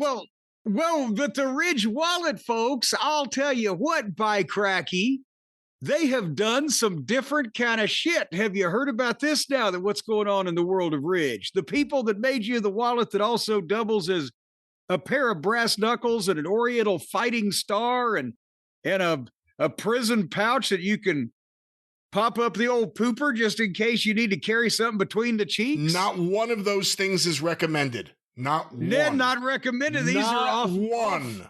These are off-label uses, but nevertheless, now Ridge is going to do something else better than anybody else now that they've conquered the wallet business. Brian, I just got this, and of course, it's probably not going to be as useful to me as the folks will understand as it will to most people, but I bet to some people, well, it's going to be a dadgum thing that you just can't afford to do without. The Ridge Power Bank. Remember, like I said, the Ridge wallet, because of its indestructible materials they use in the design and everything, it's to be small and convenient. Well, this is the same thing. Instead of having to travel around, with all the young folks, they got a cord for everything. They got a cord for the laptops. They got a cord for the cell phone. They got a cord for this, cord for that, a cord for their hair untangler. So you got to travel around with 5 or 6 cords tangled up in your bag. No. Just like they revolutionized the wallet, they've changed the game for portable charging. Ridge's 5-in-1 travel power bank has built-in cables that let you charge all your devices at the same time with just one power bank, no extra cables. Wireless charging, Apple Watch charger, Lightning, USB-C.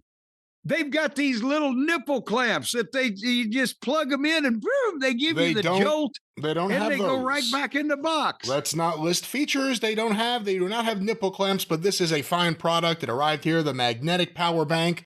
You know how I know it's good? Multiple members of my family have tried to steal it already, but it's mine, all mine. Well, they're all plugging into it all at the same time, and they can do that because with 20 watts of power, it charges your phone as fast as it possibly can, and that's the way I always like to hear things. How long is this going to take? As fast as possible. So no more adapters and wall outlets and blah, blah, blah. 10,000 milliamp hours capacity is what they've got there. That's 10,000 hours in a milliamp's life. A milliamp, ladies and gentlemen, besides the fact that it was born with claws pointed backwards, so it's constantly scratching itself, it also has an incredible lifespan. That some milliamps fossils have been found in the La Brea tar pits that they live to ripe old ages. So 10,000 milliamp hours capacity. You got 3 full phone charges in your pocket. That's right. Right there. And it has MagSafe compatible wireless charging.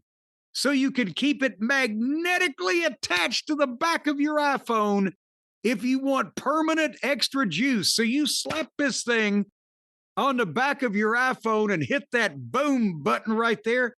And you can use this thing like a phaser on Star Trek. You just use your thumb on a zero button and boom.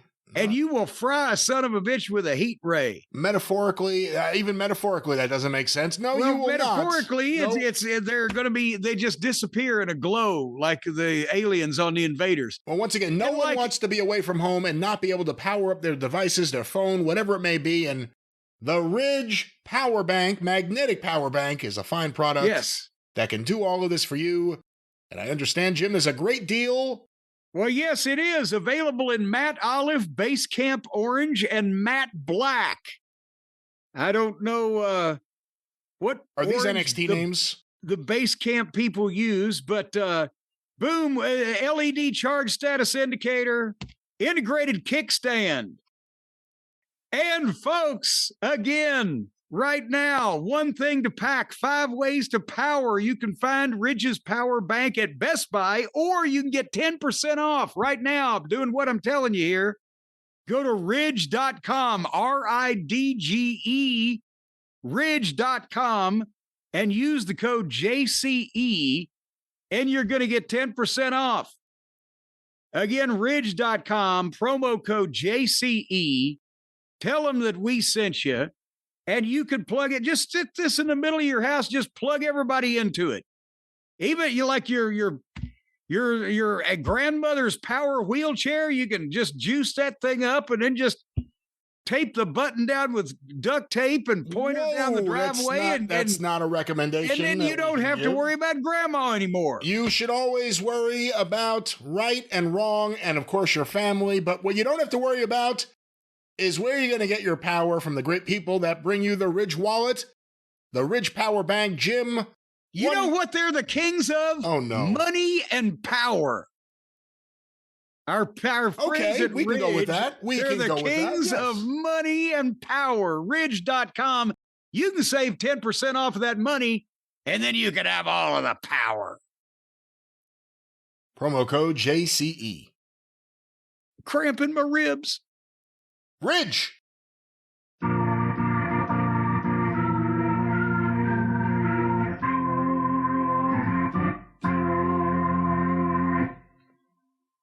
All right, Jim. Fun. Did you say fun? That's exactly what we were going for here. And Jim, the fun continues for me, you, and the listeners.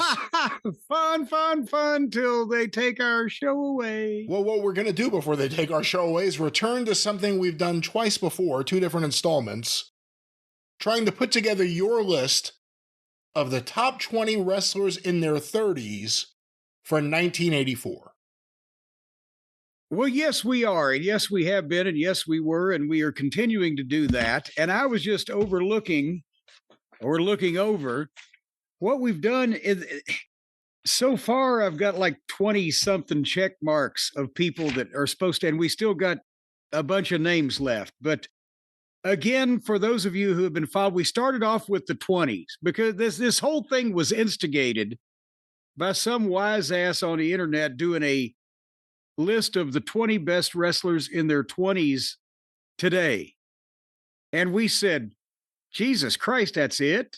You say some wise ass on the internet. I think it was like Sports Illustrated. Well, some group of wise asses. And we said, that's it. And then you went back and compiled a list. Well, here in 1984, here is who was in their 20s. And here is who's in their 30s, etc. And out of the 20s, we got Barry Windham, Bret Hart, Dynamite Kid, Terry Gordy, Arn Anderson, Brad Armstrong, Bobby Eaton, Buddy Landell, Chris Adams, Kurt Hennig, Dr. Death, Hercules Hernandez, Jake Roberts, the Von Erichs, Magnum TA. There's tons more. The Rock and Roll Express, the Road Warriors. Good Lord, Rick Martel, David Schultz, just name after name after name, were in their 20s. And there's twice as many in their 30s. We've already gone through Hulk Hogan, JYD, Paul Orndorff, Roddy Piper, Sergeant Slaughter, Tony Atlas, Andre the Giant, Bruiser Brody, Jerry Lawler, Ricky Steamboat, Ric Flair, Stan Hansen, Ted DiBiase. That's just, and tons more, dozens more, and we still haven't finished. And we're going to pick up from where we left off. And so far, you have a heck of a list here of the people who would make it. Hogan, JYD, Orndorff, Piper, Slaughter, Andre, Bruiser Brody, Butch Reed, Dennis Condrey, Dusty Rhodes, Hacksaw Duggan, Jerry the King Lawler, Rick Steamboat, Ric Flair, Stan Hansen, Tatsumi Fujinami, and Ted DiBiase, with question marks going to Valentine, Kamala, Morocco, Atlas, Murdoch and Adonis, Buddy Roberts, Ron Garvin, and Tully Blanchard. See, you got better notes than I do. And that's where we're at. Jim picking back up. And that's not even the whole list. That's just the people that we have check marked for potential inclusion in the best of these folks. And again, we're looking at who was in their 30s in 1984. Jim, 31 years old. Precious Paul Ellering. And to be honest, Paul Ellering is most noted now for being the manager of the Road Warriors and not noted as a wrestler, but until he had, I think they were both pretty severe knee injuries. There might have been something with his back also. But in 1980, 81, 82, Paul Ellering was a top fucking wrestler. Precious Paul with bleached blonde superstar Billy Graham look. Had a really unique way of working and taking bumps and shit and was entertaining on promos. But he was great on promos. He was really entertaining on promos. Oh, yeah. Yeah. And he got used on top. As a babyface, when he was green, he was still a rookie. Jarrett had brought him in with a connection with Vern and used him as just this dark-haired, muscular babyface, and there was blah, right? And then he went somewhere and came back to work against Lawler when Lawler came back from his broken leg. That's right. He was a king, wasn't he? Yes. Well, they turned him heel first. With Jimmy Hart, Jimmy Hart gave the Lawler's crown to him. But he didn't start doing the superstar gimmick until I think he went to Louisiana, worked for Watts. 81, and then, early 82, he was there, and his promos stand out because he's this wacky Billy Graham character off Reeser Bowden. And it's amazing to see that. And he's getting over, but there's at least 2 different times that he disappears off TV because he hurts his knee, I believe. And then he comes back and the same thing happens. So yeah, it was working, it seemed, but it also didn't take full flight because he kept getting hurt. Well, and see, that's the thing is they brought him back when Lawler came back from the broken leg. They brought him back to Tennessee to work, and that's when he had the blonde gimmick and the whole thing. And the match was great because he was doing great shit, and he was an entertaining heel. But the point is, after we've said all that, by 1984, he had pretty much wrapped it up in ring and was heading up the what would be basically the Legion of Doom. At first was the Road Warriors and other heels. I think Jake was in it at one point, Bundy. blah, blah, blah. Bundy. So Paul really was primarily a manager from this point on.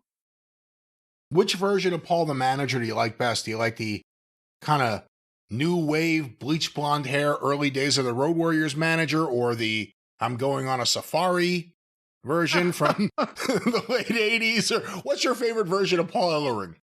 I think really the dark hair, but the rolled up Wall Street Journal and kind of like the what's it? Not a kimono, but remember that kind of thing he used to wear with the dragon on the back or whatever. Yeah, that kind of thing. Yeah.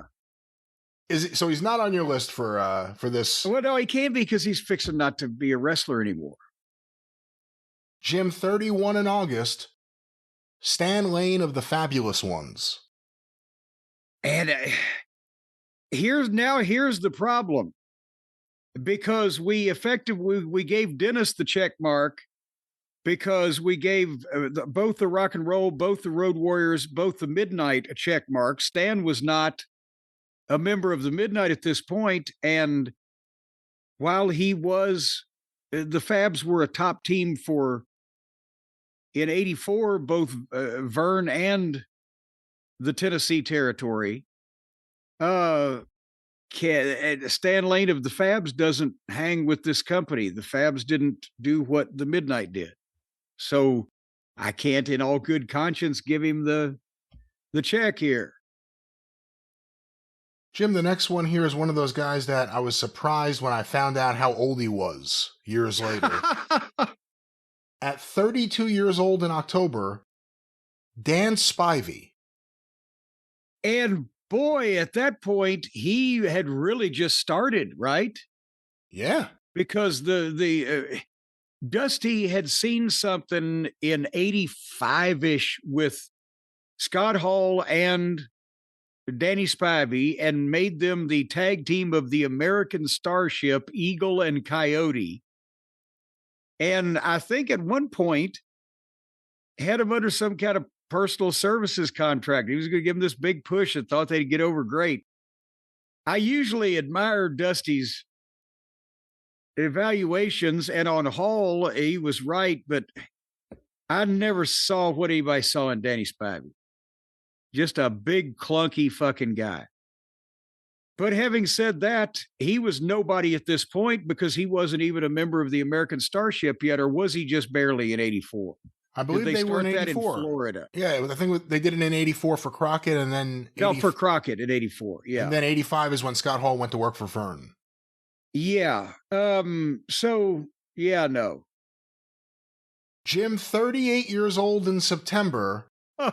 Tony Garea.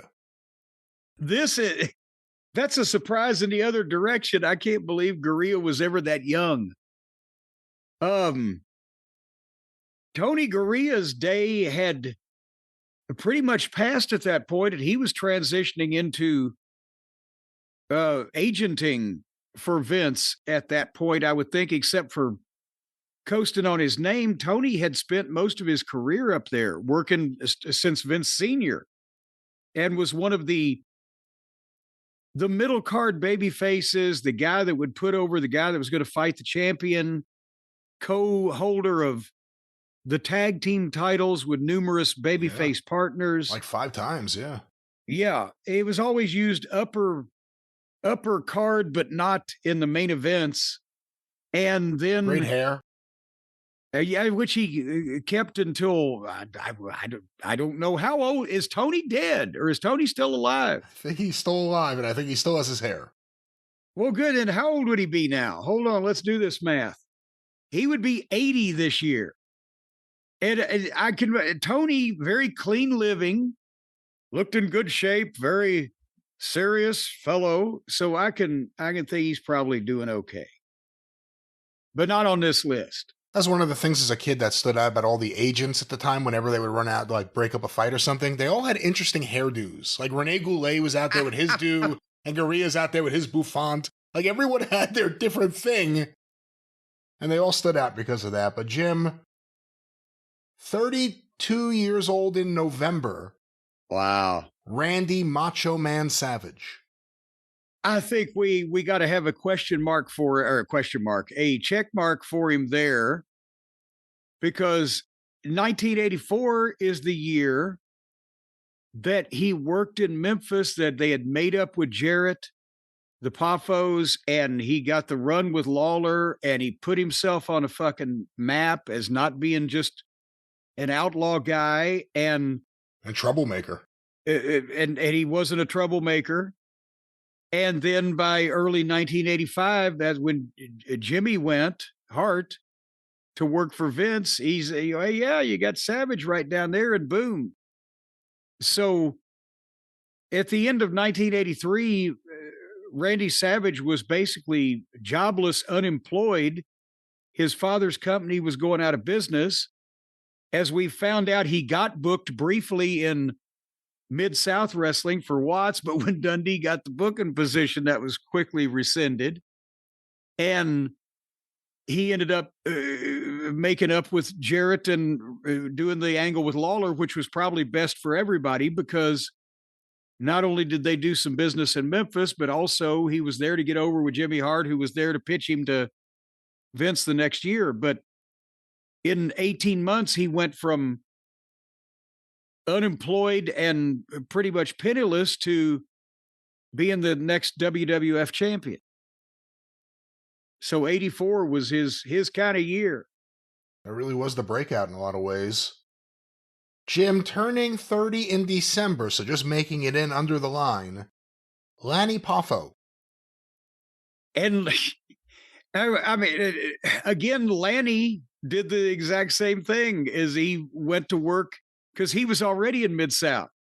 But he was jerking the curtain in Louisiana, whereas when they agreed to do the deal with Savage and Lawler in Memphis as Randy's brother, he became valuable as a main event guy in Tennessee. So they just, when Watts brought a bunch of us in from Memphis, he sent some of those guys back.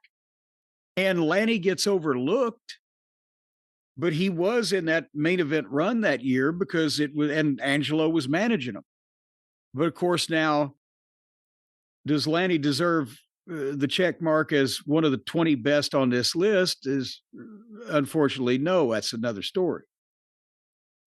Jim, 39 years old, someone you were familiar with this year. Sonny King. Good Lord. I didn't check everybody's driver's licenses at that point, but if you'd have told me Sonny King was 50 years old, I believed you. He did look older than he was. Well, that's the thing. He never changed appearance, but the way he moved in the ring. But of course, this was after his open heart surgery, but I saw him a lot of times in the late 70s before his surgery. And he was only 27 years old when he had that run with in the WWF in 72 with who? Strongbow as the champions? That's right. So he never aged visibly, but his work, Sonny had the most unique style ever. And when he was younger and quicker, and he had a look and size, he got over and was a star in places, and he could do his own kind of promo. The kind of people that like that kind of thing, it's the kind of thing those people like. But by 1984, it was Dundee, because they all, Jarrett and Dundee both liked him from Memphis. He'd been in the Tennessee territory between 78 and 82, like 3 or 4 runs. And so I think that was his last run. In 84 was Louisiana before he quit. And it was brutal. He'd slowed down, and that's what the one Buddy Landell, Buddy hated working with him. And he had to work with him like 2 or 3 weeks every night in a row around the territory in the middle of the card. And it was putting him over because Sonny was a babyface. They were trying to replace JYD. And one night we're all standing in the back watching the fucking match, and it's just the worst Buddy Landell match this fucking thing, it's hurt the fans' feelings. And finally, Sonny King's finish was he'd shoot the guy off, and it was supposed to be a flying headbutt, like a Mil Mascaras flying cross headbutt thing. But by that point, he'd just take a couple of steps towards you and just lean in and put his hands on your chest and kind of leave the ground, maybe. And when he shot Buddy in and he'd lean in and he did that, as Buddy went down and Sonny covered him 1, 2, 3. And as Sonny got up to his feet, Buddy looked like The Exorcist or something. He did some kind of fucking against goddamn gravity sit up right underneath him with his finger in Sonny's face. And we could read his lips from the goddamn back. That's the last fucking time I'm putting you over. And he came back in. He's got that finger shaking. He came back in. God damn it. This is a bunch of bullshit. Where Bill? Bill, I can't do it anymore. God damn it. It is one of the weird things because 84 Mid-South is one of the great stacked rosters in wrestling history. And everyone's performing. Like, no one's underperforming, but there are these weird anomalies at different points in the roster, like, Masao Ito, but then he's gone. But what the hell was Sonny in the middle of this youth movement and all these stars? Sonny King. Try to replace Dog. They went through every available African-American individual male in the business between the ages of 25 and fucking 40. Well, he came in before the Dog left, though.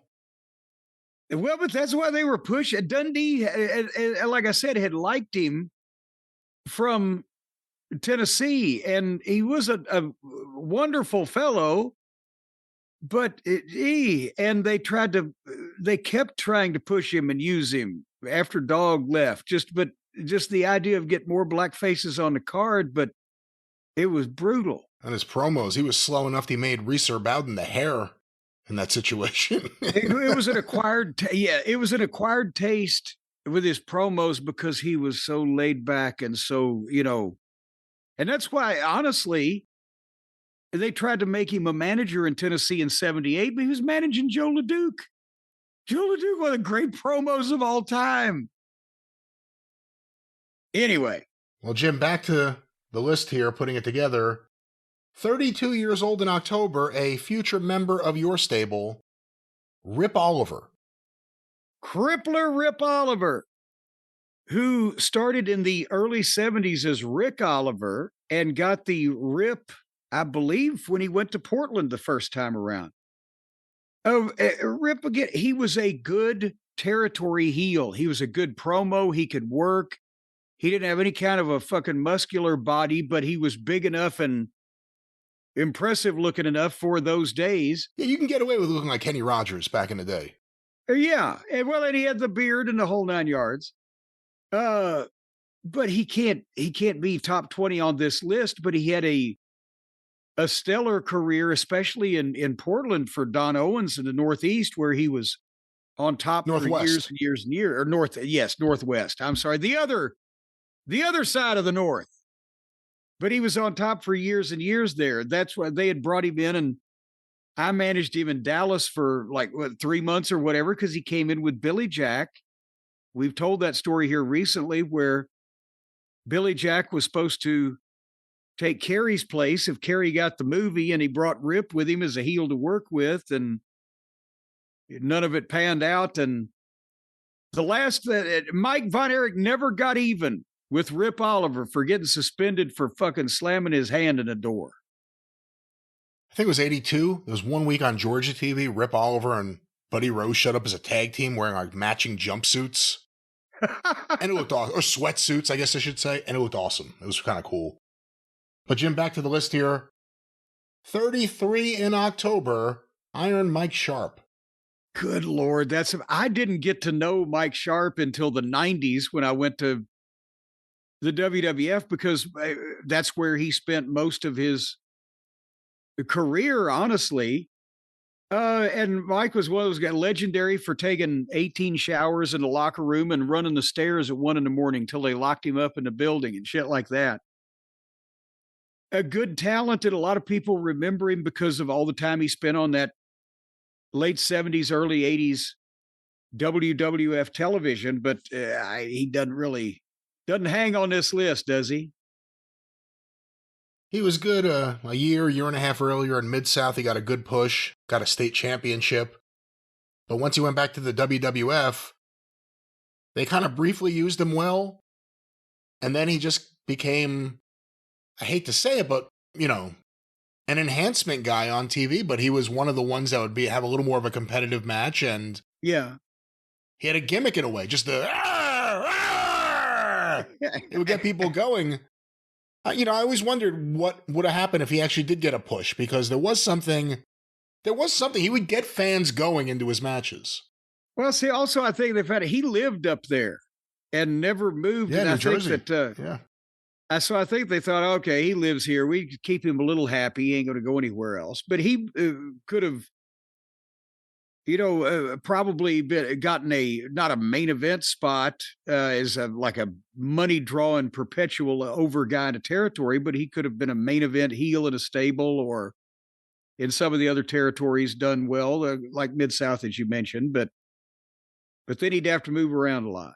And he actually ended up having a big influence on Northeast independent wrestling by opening a training school. And that was the school that I believe Devin Storm went to, Nova, Donnie B, I want to say Mike Moraldo, maybe, Rick Ratchet, a lot of the guys that were all over the New Jersey, Northeast Indies in the late 90s. That's where they got their break. That's where they were trained, was Mike Sharp's school.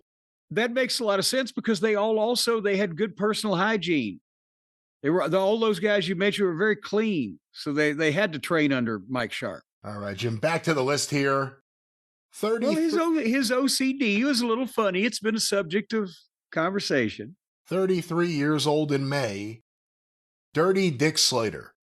Wow. If this was a 1974 list, then I think that it would be a lot different. But even though Slater was in the business for another 5 or 6 years on a mainstream level after 1984, he's not on an upward trajectory at this point, is he? But in Florida, in Georgia, in the Knoxville territory, in through the mid to late 70s and early 80s, he was figured in everywhere. He would end up having a pretty good 85 just because he has that stint in Mid-South as the booker where he had some good stuff with him and Butch Reed, and there was a lot of good matches, but he didn't have too much fun booking that fucking part of 85 in Atlanta when Crockett had taken over. Well, again, 85, he goes from booking in 2 different places and being a top star to being the rebel Dick Slater in 86 in WWF, and yeah, it never really reached those heights ever again after that. And I mean, there was the run. He was part of Gary Hart's stable with Terry Funk and Muda and J-Tex, but he was in and out. Well, that's the thing. He was in it, but he was still able to work, but he was also, as we know, he was a different type of individual. And he wasn't really somebody that they wanted to depend on at that point. I mean, I think he was the one in the tag match with Muda, the main event where Terry Funk showed up and put the bag over Flair's head, right? Clash of Champions? Yeah. I don't remember him with them before that or after that. I have no memory of anything he did with Gary Hart other than that. I mean, I'm sure he did stuff, but that's the point. It doesn't really seem like well, as I recall now, I think it was kind of brief. I was on creative at that point. So, but nevertheless, yeah.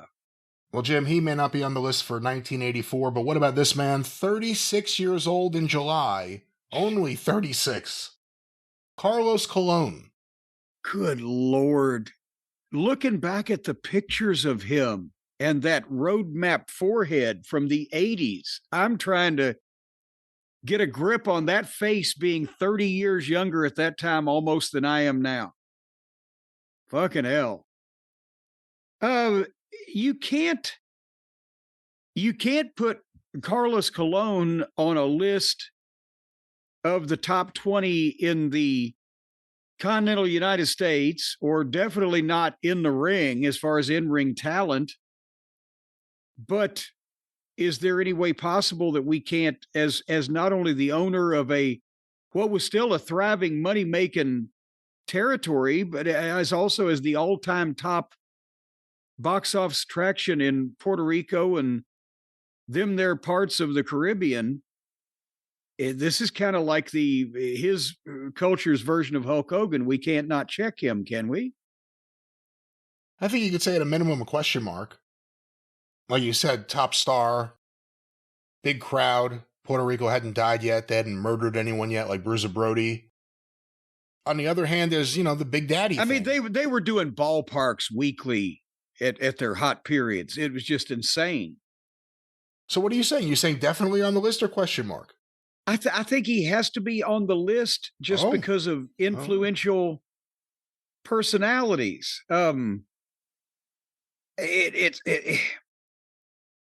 If Vern Gagne was on this list, we'd have to, even though, Vern would have been 60 or whatever. You know what I'm saying? I gotcha. For the box office record that he had for the previous 10 years and would continue to have for the next, like you said, 3 or 4 till they killed Brody, and just the business influence he had, I think he's got to go on the list. I mean, not go. I think he's got to go too. But Jimmy's on the list. 33 years old in March, someone you would be around in 1984, but you were familiar with him already, from the PYT Express, Norvell Austin. And see, that's amazing because, I had seen Norvell Austin in 1972 on TV here, but he started when he was a teenager, and he was one half of the Southern Tag Team Champions with Sputnik Monroe when he was 20, 21, 22 years old. And they were the first integrated tag team in the South in the Georgia territory. Norvell, if he started in like 1970-ish, 71-ish, by 1975, he'd worked in Florida, he'd worked in Georgia, he'd worked the Goulas territory, which Memphis and the Nashville end at that point, and been figured in on top. And one of the, again, a match that stands out to me, a TV match that they did in 1976. They wanted, Norvell was from Memphis, and whenever they would start using him, they wanted to get him over strong. Lawler had a match with him for like a 10-minute match and made him look like he was goddamn the next heavyweight champion. But then something would always happen where Norvell's run wouldn't be that long. But no, he was an excellent worker, could do the backflip off the top rope and land on his feet in the middle of the ring in the mid-70s. They'd shoot him off corner to corner, and instead of taking the turnbuckle, he'd run up and come off and backflip behind him, and then hit him with a drop kick or whatever. Entertaining guy, great promo. And by this point, I haven't seen a lot of his promos. He was a great promo. Yeah, well, he was a fun promo. He was as they called him, by the way, the Junkyard Dog in the Knoxville territory. He had a run in Southeastern.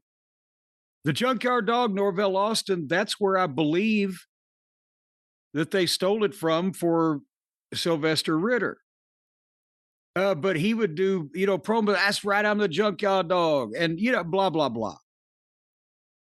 So he wasn't a main event guy in a big territory, but he was an all-around good wrestler and fun promo guy. And as a heel with Dennis Condrey and Randy Rose as the original three-man Midnight Express, he'd been working in Alabama and the Memphis territory for 81, 82, and 83. And in 1984, they put him together with, Dundee did, with Coco Ware, and made the PYT Express, where they dressed up in the Michael Jackson, business. And unfortunately, after the PYTs, 84, 85, 86, Norvell just kind of, I think he still lives around Memphis. He always stayed close to home. He was like the dream machine. And I don't remember whatever the fuck else he may have done since then in the wrestling business. Do you? After 1984, not really. 85? No, not at all. So, he probably doesn't get a check mark, is what I'm saying. Well, there is something to be said to Norvell or Dream Machine or anyone else wanting to stay close to home. Home cooked meal. Home is where the heart is. Your own bed. I mean, who doesn't want to sleep in their own bed with their own blanket and their own pillow? You control the setting as opposed to whatever you get in a hotel. But you need the right bed. You need the right mattress. And we know someone that we trust. We use their mattresses, and you can too. Our friends at Helix Sleep. Well, the bed is meaningless. It's all about the mattress. Because your bed can be concrete blocks stacked up. It's the mattress is what the mattress is your foundation. The mattress is where you're building your good night's sleep. And folks, I'll tell you what, our friends at helixsleep.com, they got everything. They have, if it's cold season now, it's wintertime, you're spending more time indoors in the bedroom, they've got mattresses that can heat you up and cool you down. If you've got issues with the way you sleep, night sweats, back pain, Jimmy legs, they got all kinds of mattresses designed to help alleviate these problems. But all you got to do is take the quiz, and it'll match you up with the perfect mattress based on your personal preferences and sleep needs. All the new models, the Bela Lugosi model, where they got the wooden stake on one side and the morphine drip on the other side. They certainly do not have a Bela Lugosi model mattress. Let's just be clear. Well, it depends on what part of his career he was going for. But Helix is the most award-winning mattress brand, tested and reviewed by experts at Forbes and other highfalutin places. They got free shipping, seamless delivery. Because, before, when they would deliver the thing, they'd have to rip all the seams out, open the package. Now it's seamless. It means easy. And they've got the Happy with Helix guarantee. Happy with Helix, it offers a risk-free, customer-first experience designed to ensure you're completely satisfied. Happy with basically a guy named Happy. You remember the former governor of Kentucky, Happy Chandler? He passed on his nickname to a lot of people in Kentucky. A guy named Happy will come over to your house, unbox this thing, and set it up and make sure you're happy with it. That's not how it works. That's why they call it the Happy with Helix guarantee. The exact opposite. That's not why they call it that. They specifically don't have anything to do with whatever you just offered. The mattress will be shipped to you. You will bring it into your home. You will open the package, and you will get ready for a good night's sleep. You want them to do all the work instead of Happy? Well, all right. We can't But I'll tell you what, they've got a 120-night sleep trial where you can try it out and see if you don't sleep after 120 nights, have your family send a thing back, you'll get your money back. And a study that Helix has run found that 82% of those involved saw an increase in their deep sleep cycle while sleeping on a Helix mattress. And as soon as they can get the other 18% responsive again, they're going to mark down their answers. That's not how the survey went. No. They've not flatlined, but they have not come back to pass the vegetative state yet, which we believe was due to the... We don't believe that. No, we don't believe. Don't say we believe. Don't incriminate me with whatever you're concocting here. I don't approve of it. I'm saying the medical experts that I've spoken to, we believe that they just slept so deep, they just said, fuck it, we don't want to come back. You've not spoken to any medical experts. I don't know why you're saying these things. We're trying to coax them back with sweets left on the counter. Ladies and gentlemen, fun and games aside, we all need a good night's sleep and a mattress you could trust. We trust them. We have them here in my house. I know they have them at Castle Cornette. We lay our weary bodies down on them every night. And wake up the next day, and that's the thing. Helix will not get in the way of whatever is going to happen or not happen because of you and biology. But ladies and gentlemen, you need the right mattress. That's right. Just if you want a mattress that guarantees you will wake up the next day for a limited upcharge. Well, no, they have a special immortal mattress. They don't have an immortal mattress. Oh my God. They don't have a Bela Lugosi mattress. They don't have an immortal mattress. If it detects your bodily functions going past lower than a certain degree, it'll give you an electric charge in the middle of the night. But that's an upcharge now, no pun intended. Nothing offered or nothing that will be offered. But folks, nothing offered, nothing gained. That's what they say. But I'll tell you what, if you want to save some money, on these things, you're going to be sleeping for 27% less than you would normally have slept before, because right now, if you go to helixsleep.com, HELIX sleep.com/JCE, you're going to get 27% off site-wide, exclusively for the listeners of our fine programming here. 27% off all month, as a matter of fact, all the way till March. So hurry the fuck up, because it ain't going to last forever.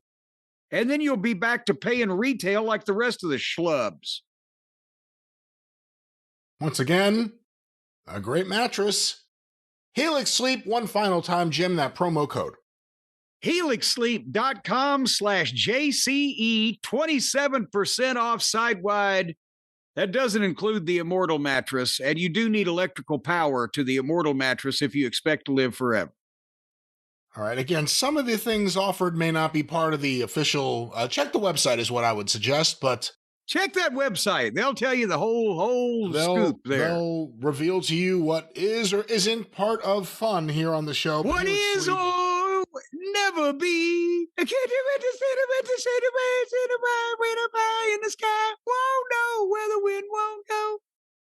Once again, helixsleep.com/JCE. Jim, let's get back to the list of wrestlers in their 30s in 1984. 33 in June, Salvatore Bellomo. All right, you might be more well-versed in his career than I am, Brian, because he was a mainstay of the WWF programming of what, late 70s through early mid 80s? I would say early 80s through at least early 87, maybe. Okay. I can't tell you the first, much less the last, Salvatore Bellomo match that I've sat down and watched on purpose. He was getting an okay push in like 83, but he was a guy that never won on TV after a certain point. Jim, 31 in January, Wayne Ferris. Where was he in his evolution at this point? Well, he was... was he in Calgary? I'm not sure. I'm not. I think he'd got back to. No, had he been to Alabama and then went to Calgary? Was that the order of which? But basically, Wayne Ferris, the honky tonk man, started in the Tennessee territory because he's Jerry Lawler's cousin. He is from West Tennessee, and they started him in, I'm going to say 1977. He's one of the guys that trained with Herb Welch and/or Buddy Fuller out at his farm in Bolivar or whatever. And Wayne went through umpteen gimmicks. Remember, I think I've showed you that picture because Lawler was a Kiss fan.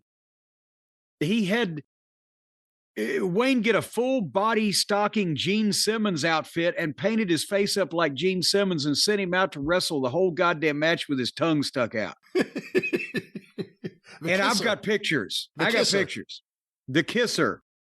And then he did something else. He had a few different, he was a dark-haired young baby face, and then he started palling around with Jimmy Valiant when Jimmy was a baby face, but he bleached his hair blonde, but then Valiant and Wayne both switched heels. So you had Valiant was a main event heel, and Wayne was an underneath heel. And then they, out of necessity, I think Wayne had gone and was teamed up with Larry Latham, Larry Booker, who would become Moondog Spot. They had gone to Florida and they were working underneath for Eddie Graham in 1979 as a underneath heel team. And when Robert Fuller went back to Knoxville and took all the guys in that booking move that we talk about so often, Jarrett had nobody had Dundee and Lawler and Buddy and Ken Wayne and Tommy and Eddie Gilbert and like 4 other local guys, Coco Ware, whatever. And they brought Wayne and Larry back to Tennessee and put Danny Davis with them as the Blonde Bombers, their manager, Sergeant Danny Davis, and shot the Tupelo concession stand brawl angle. And that's where the Bombers and Danny, they were a top heel team in the territory for almost a year after that. They used them above the Freebirds, which is why the Freebirds left. They used them against the Fargos and Dundee and all kind of partners, that Ricky and Robert Gibson. So Wayne was a really established Tennessee heel.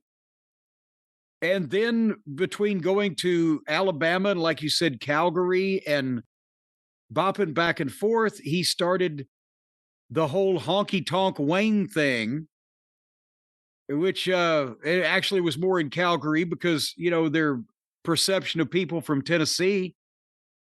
But by this time, he was, 2 years away from, or not even from starting with Vince. And he was just really putting the honky-tonk man thing together.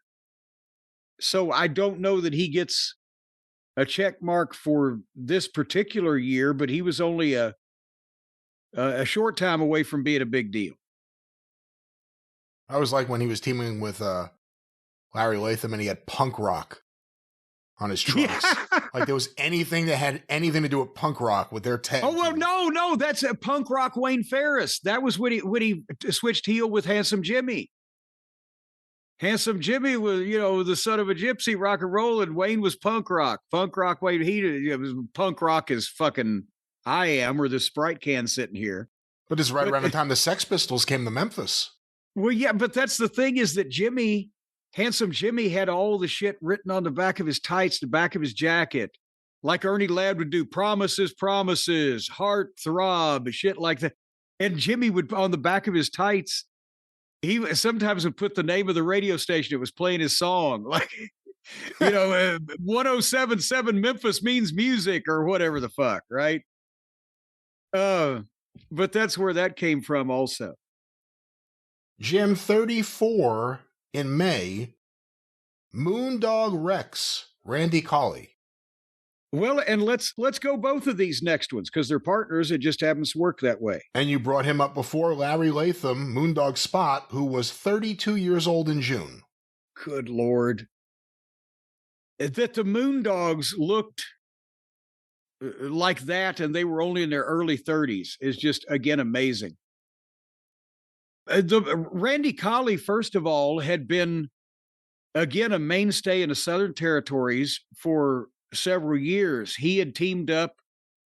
He was one of the guys that Jody Hamilton made a second assassin in Georgia, but he and, oh, good Lord, was it he and Don Bass, before it was Don Bass and Roger Smith, he and Donnie Bass had been the black and gold assassins in the Tennessee Territory, and he'd worked a variety of places around the South.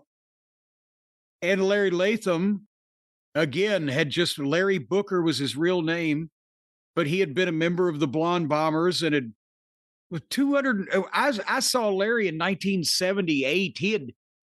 He had also been just a regular single heel in the Mid-South Territory and in Memphis Cards or whatever, but he might have been 225 pounds, still had a little bit of a pot belly, but he might have been 225. And 7, 8 years later, as one of the Moondogs, he had to be going 300 pounds. But that gimmick made them a lot of fucking money. That was probably the best run that they'd had up till that point in time. And then Randy later on would be one of the original Demolition, but he'd get screwed out of that, so he never actually got that run.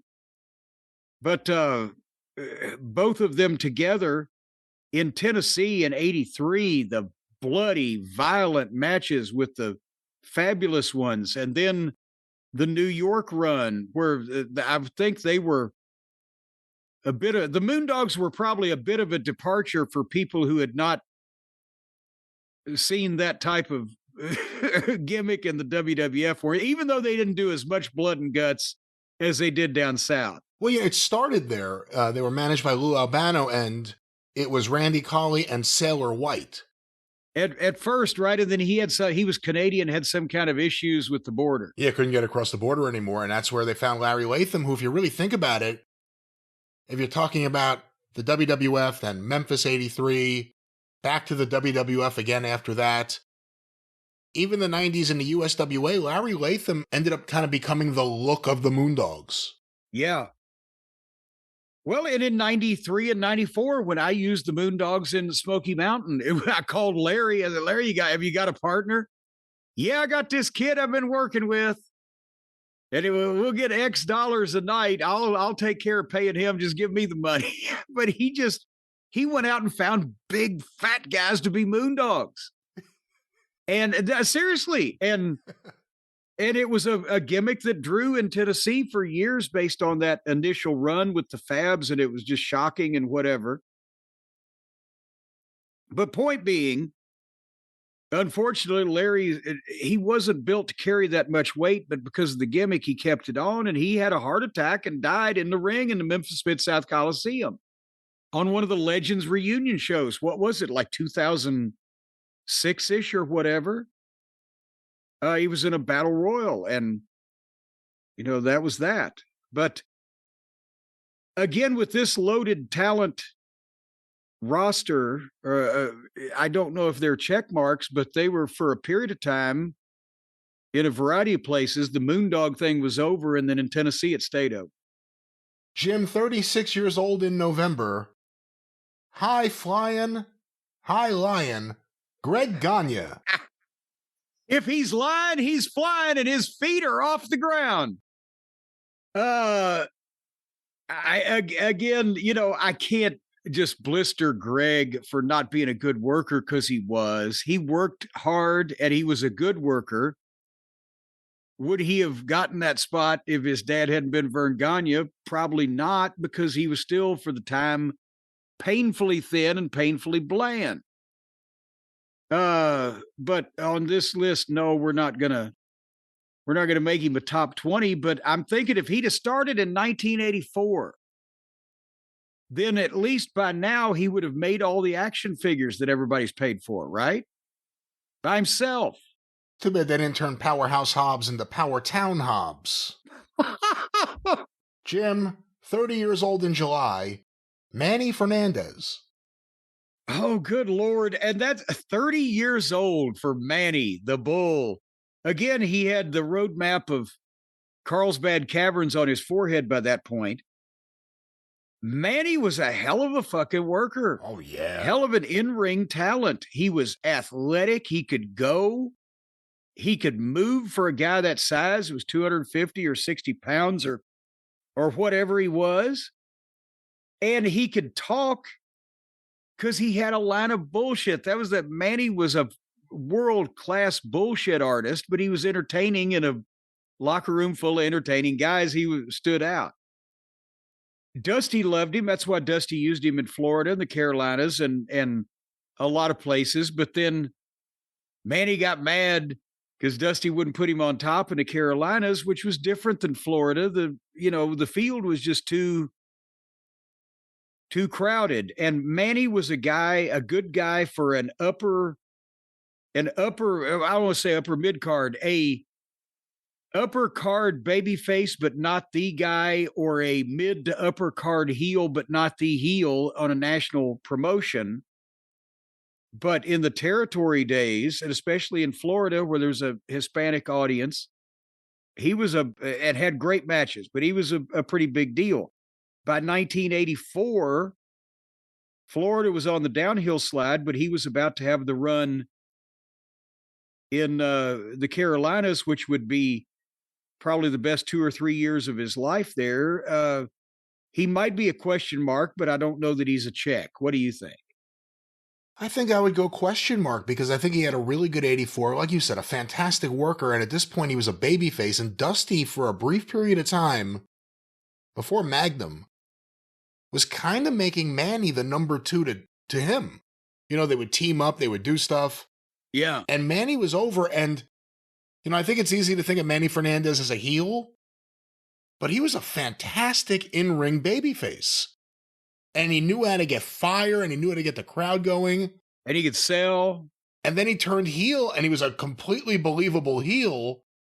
And then after him and Rick Rude left with the belts, I know he worked other places. I think he did some stuff with AWA and various other places, but his career never, on a big stage, it was never there ever again, even though he had so much talent. And at that point, when they left with the belts, was 87? He would have still only been 33.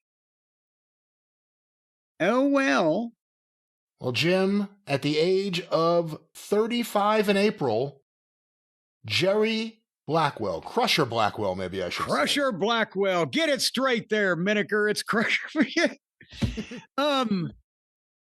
I love to watch this guy during his peak, which lasted like 3 or 4 years. And he was a fucking freak physical specimen in that he was literally, was he 6 feet tall or 6'2"? I don't know. But he was 300. Was he?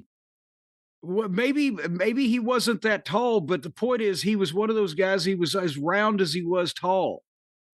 If he stood next to me, maybe he was a little shorter than me, but he was also twice as wide. That's why in Knoxville for that one period of time, they did the gimmick where he lost a match and came back under a mask as the Canadian Bumblebee. He was in yellow and black. He looked like a bumblebee. But at the same time as he was round, and what was he, 400 pounds or billed at 400, whatever. He could do drop kicks. He could take backdrops. He could be monkey flipped. And I remember when he was on the Georgia TBS television, he became kind of a national name amongst wrestling fans. He's another one of the heels that they brought in to face Lawler when Lawler came back from the broken leg. Jimmy Hart's trying to bring in all these big names. And everybody got a week. And 1 week it was Crusher Blackwell. I'm like, yeah. They're standing there. The referee calls for the bell, and Blackwell jumps up and drop kicks Lawler at the opening bell. And everybody, oh shit, holy fuck. And it was amazing. And I mean, he could do the strongman shit. He knew the tricks, driving the 10-penny nail in the board with a punch or whatever. And they got him on the ABC World's Strongest Man competition one time, I think in 79, 80, 81, whatever. And that exposed him because he came in like 12th. But he could do the strongman tricks well and do those freakish athletic moves. And they used him as a monster heel. And what, by the time he went to the AWA in what, 82-ish, 83-ish? 82, because 83 was when he joined up with Adnan El-Kaisi and became a sheik. Yeah, Ayatollah Blackwell. But point is, from the time that people first started, he was an underneath guy in the Georgia territory in 75, 76. They started hearing about him a little in 77. He was kind of a deal in the Southern Territories. I think he went to the Carolinas also. 78, 79, 80, 81. Then he goes to the AWA, which was his biggest profile career run. But after 2 years there, forgive me if I'm wrong, but he was kind of shot physically and went back and did Outlaws in Georgia by 85, 86. And it just, he had a real short window, but you couldn't, I think I've heard he had narcolepsy where he just nod off, go to sleep, but at 400 pounds, you could imagine. But he couldn't, by the time he got over, he was in his early 30s and he couldn't move that weight around anymore like he once could. Well, Jim, moving on with the list here, 34 years old in February, Tenryu. Well, obviously, when you compiled this list, this was from guys that were being used regularly in the various territories, featured on television, used on the live events. And Tenryu at that period of time was one of the guys that would travel with Baba. If there was one of Baba's talent roster that was going to appear in the United States, it was usually him and maybe one or two other guys. As a presence in the United States, nobody really knew him or gave a shit. But he was about to be, you're probably better at Japanese chronology than I am, but about to be one of the major players over there if he wasn't already at this point. Help me out. I was about to explode over there, yeah, because him and Tenryu and then him and Hara formed the Revolution, and then Hara leaves, and then Tenryu's like one of the top guys in all Japan, and then he leaves to go to war, or, someone puts up all this money. Not even war, SWS first. Yeah, that's right. What was his name? It was a Japanese optical company. The multimillionaire owner was it Tadaki? What? Super World Sports, SWS, and they paid him Tenryu a record amount of money to be there. That was in like 88, 89. No. That's I think 90 because 90 that resulted in Misawa getting his big break. Even though he had already been Tiger Mask, he beat Jumbo Tsuruta, and he took off the mask and became Misawa, which wouldn't have happened if Tenryu hadn't have jumped, probably. So it led to things. And do you remember when he would first come to America? It was Tenryu Shimada. That was the name they called him. Well, and he spent some time early on when he first broke in West Texas, didn't he? Like Tsuruta did, and like because of the Funks being there, they would send guys. So he was in the 70s on, American cards. But is this the Carlos Colon rule, even though he was a non-presence in the United States because he was so big where he was big, he gets a check? I don't know if that's a good enough... Or is he that big yet? Yeah, I don't know. Again, he's on the list because he was active and he was a top star and he was pushed well, but I don't know if he's on the list for 84. Again, Yeah. there's a lot of competition here, and here's another name. 33 years old in March, he would win the AWA World Championship. Jumbo Tsuruta. I think he's got to be on the list, doesn't he? Or a check mark on this list, because he was even bigger as far as Baba was concerned than Tenaru was, and Jumbo had already been Baba's second in command, kind of secondary babyface for several years at this point, and is a legendary name. Does he not get the check on the Carlos Colon rule? He couldn't get arrested in Des Moines, but he was a national idol over there. But again, Jumbo wins the AWA championship. So if there was ever a year where he was being used technically as a top guy in the States, although it was a brief period of time and he didn't really come over. I mean, Jumbo Tsuruta, there's many years where you could say he was one of the top guys in the ring, and 84 is just another one of them. So I think it's not crazy to put him on the list. Well, and also somebody's going to say, well, how is he couldn't get arrested in the United States, but they put the AWA title on him.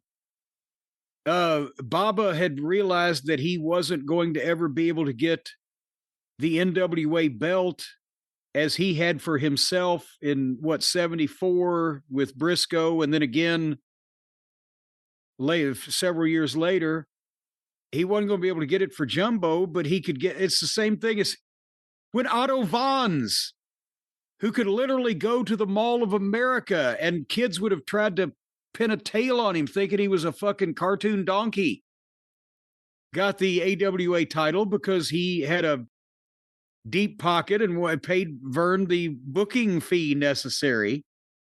Vern was trying to open up a deal with Baba in Japan since Vince had at that point had Inoki locked up, right? And so that's suddenly Jumbo Tsuruta is the AWA champion. Jim, 30 years old in October, Hector Guerrero. I loved Hector Guerrero. He got over with me when I first saw him come to Tennessee in 79. I think I mentioned this the other day. He could do all the lucha stuff that he could do, but he could do it to foil the heels and confuse the heels and do it around the heels. And he was the one doing all the flashy moves. It's not like that he had American guys breaking out doing his shit with him. He was able to get over by being the one that was doing it.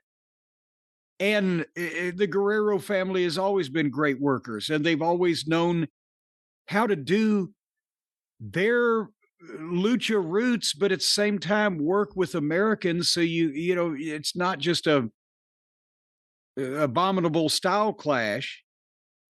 And I obviously this field is crowded. I'm not saying Hector was a top guy deserving of a check mark along with Savage and Hogan and Flair and a blah, blah, blah. But at this point, Hector had been working for easily 10 years and had been featured in a variety of places and was excellent. And I enjoyed, he ended up settling in East Tennessee. And that's why he worked for me early on in Smoky Mountain Wrestling. And just, you know, easy as pie to work with and just friendly as all get out, but doesn't get a check. Jim, 35 years old in May of 84, Cien Caras. Brian, help me. He had a good year for CMLL, I believe, but not anything that would be on your radar, so I think we can move on from there. But the next one's a name that, if you want to talk about who is the biggest luchador worldwide in the early 80s, this may be the name. 32 years old in June, El Canek. And El Canek is the answer, one of the answers to the trivia question of who's gotten a win over Andre, correct? I believe so. Did he not get body slammed him? Yeah. Body slammed him. And also Canek, and I can't do it chapter and verse, and somebody out there is going to condemn me for that. But at one point in Mexico, Cornette was the top star for the UWA promotion that was running the El Toreo Bull Ring or whatever it was called, and doing record business and bringing in, American stars, international stars. And Cornette I can't quote height and weight right now. You can Google it by the time I finish fucking meandering on here. But he had a bodybuilder look like Mascaras. He wasn't a small guy, but yet he could also do the lucha business. And as we said, he's one of the guys to get a win over Andre that obviously was never publicized outside of Mexico. But at the time he was on top, their outdoor bull ring shows were doing in excess of 20,000 fucking people. And Uncle Dave has talked a lot about Mystico and how hot CMLL is today. This was 50 years ago, 45 years ago, and Cornette was the guy. They were doing maybe not same business, but they were drawing people hand over fucking fist. A very hot period for not the established group, but the UWA group. Again, big star worldwide. Is this the Carlos Colon rule? I think so. He's got to be. Yeah. I think so. So let me put him on the list. El Cornette. And again, this is an era before AAA, so I feel like a lot of modern lucha fans may not realize there was another company that ran against CMLL, and El Cornette was for a time such a big worldwide star. Jim, I'm going to skip Sangre Chicana, who turned 33 in November, had a good year. Turning 35 in November, Dirty Dutch Mantel. And again, Dutch is a kind of guy, I've known him since I first met him in 1976. But because of the beard and the hair and the hairy body, you never imagined him as being young. But Dutch had, he broke in as Wayne Cowan, 1972. I would say he was only right after he got out of the service. So he's 22 years old, whatever. And he had worked as Wayne Cowan. He was Dutch Bass. He was a member of the Bass Brothers with Don Bass. And he managed at one time by Ma Bass. He was Chris Gallagher. He, Dutch Mantel and John Foley in 1974-75 were the first heel tag team that Ron Fuller put the Tennessee tag team title on, as I believe, when he started running Southeastern in Knoxville. But really, between underneath in Georgia, Florida, and Tennessee for several years, by the time that 1980-ish rolled around, Dutch really had an incredible run in the Memphis territory. He and Austin Idol were the World Tag Team Champions when he was a heel. Then they switched him babyface, and he turned on Masafuchi and Mr. Onita and cut the promo about he laid in that rat-infested jungle in Vietnam for 11 months and 27 days, and he wasn't about to see these son of a guns because they had desecrated the American flag or whatever. And Dutch between 81, 82, 83, really 84, he got over as a babyface in the Tennessee territory as strong as anybody but, and in some including Jerry Lawler, Bill Dundee, and Jimmy Valiant. That was the metric, is if you could get over as strong as Lawler, Dundee, or Valiant at any given time, you were a made babyface in Tennessee. And he did it to the point where when he and Lawler had the only babyface program I remember in the history of Tennessee wrestling ever being good or drawing any money, they had a Southern title program where they were both babyfaces, and they both stayed themselves, and they both made it work. And it was 60-40 for Lawler in Memphis, and 50-50 in Louisville, and 70-30 for Dutch in Nashville. And it was, so Dutch was an incredible worker. His promos were good when he was motivated. That was the period of time that he picked up the promos. I don't know, again, with this company that he gets a check mark, but he'd come off a very successful run, and unfortunately was going to be successful for a few more years in Memphis. The whole territory just went down, and he ended up being a Kansas Jayhawk for a while with Bobby Jaggers underneath for Crockett.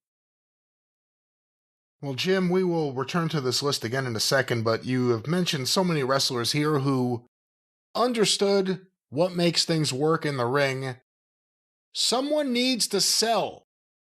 There has to be someone selling. It can't be two guys hitting each other and no one sells anything.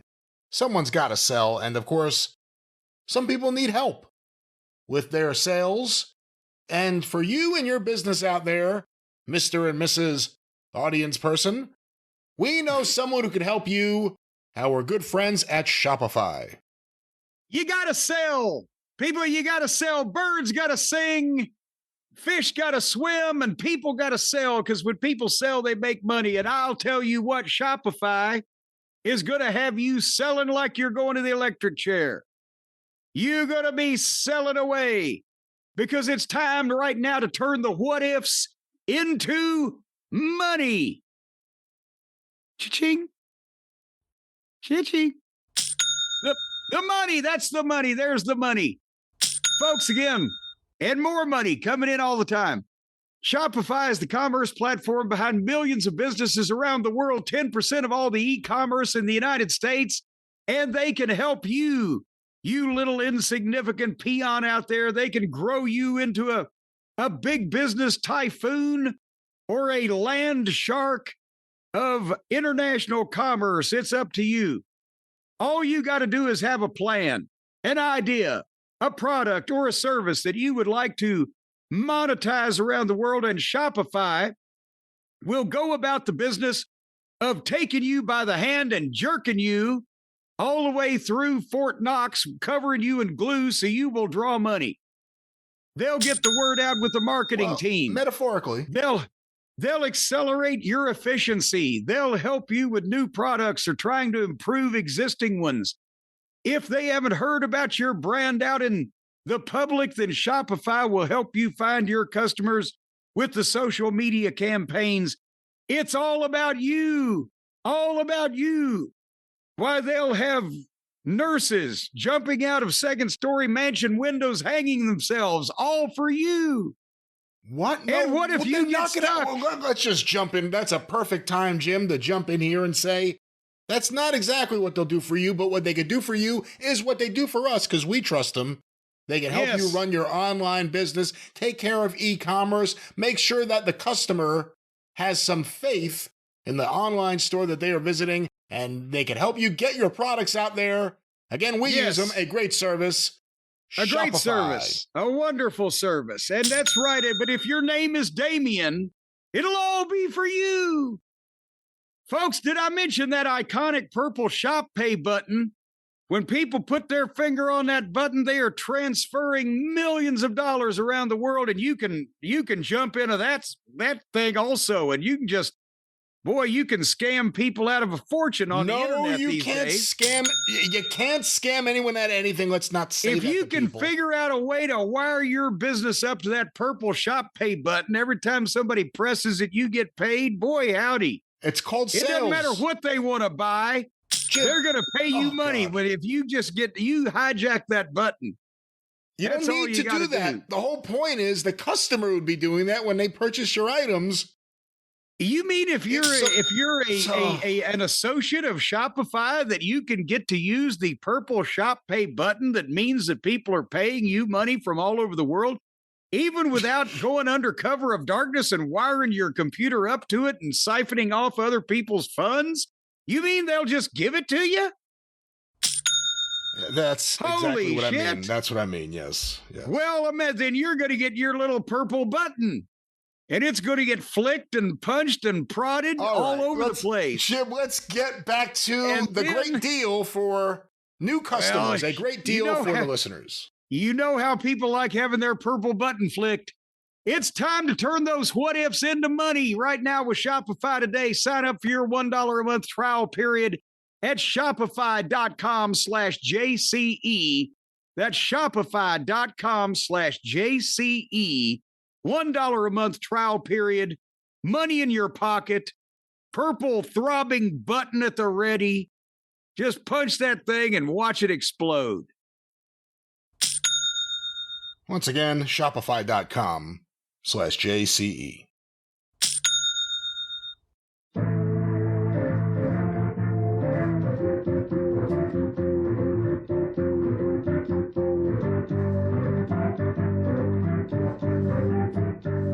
Is there a way to get out of that? I was trying to find a good ending. Well, we are here, ladies and gentlemen. Yeah. You know what that you know what that music means? There's still more action. There's still more to come. Quick programming note. I know we said we were going to talk about retro figures today, but this has been fun and has gone long. So next time on the drive-thru, we will get you caught up with that. Although I will say, this Latuni Antonio Inoki is my new favorite thing on my desk. Does it speak? It doesn't, but it has the red towel, and you can move his hand, actually, for an LJN. That's, I don't know how that would work, but it works pretty cool, and... why don't you move his hand over and keep going on this list we're on? All right, let's get back to this list, Mr. Courtesy over there. Jim... Wow, I didn't realize he was this old, actually. Jim, at the age of 36 in January, Bobby Jaggers. And we just talked about...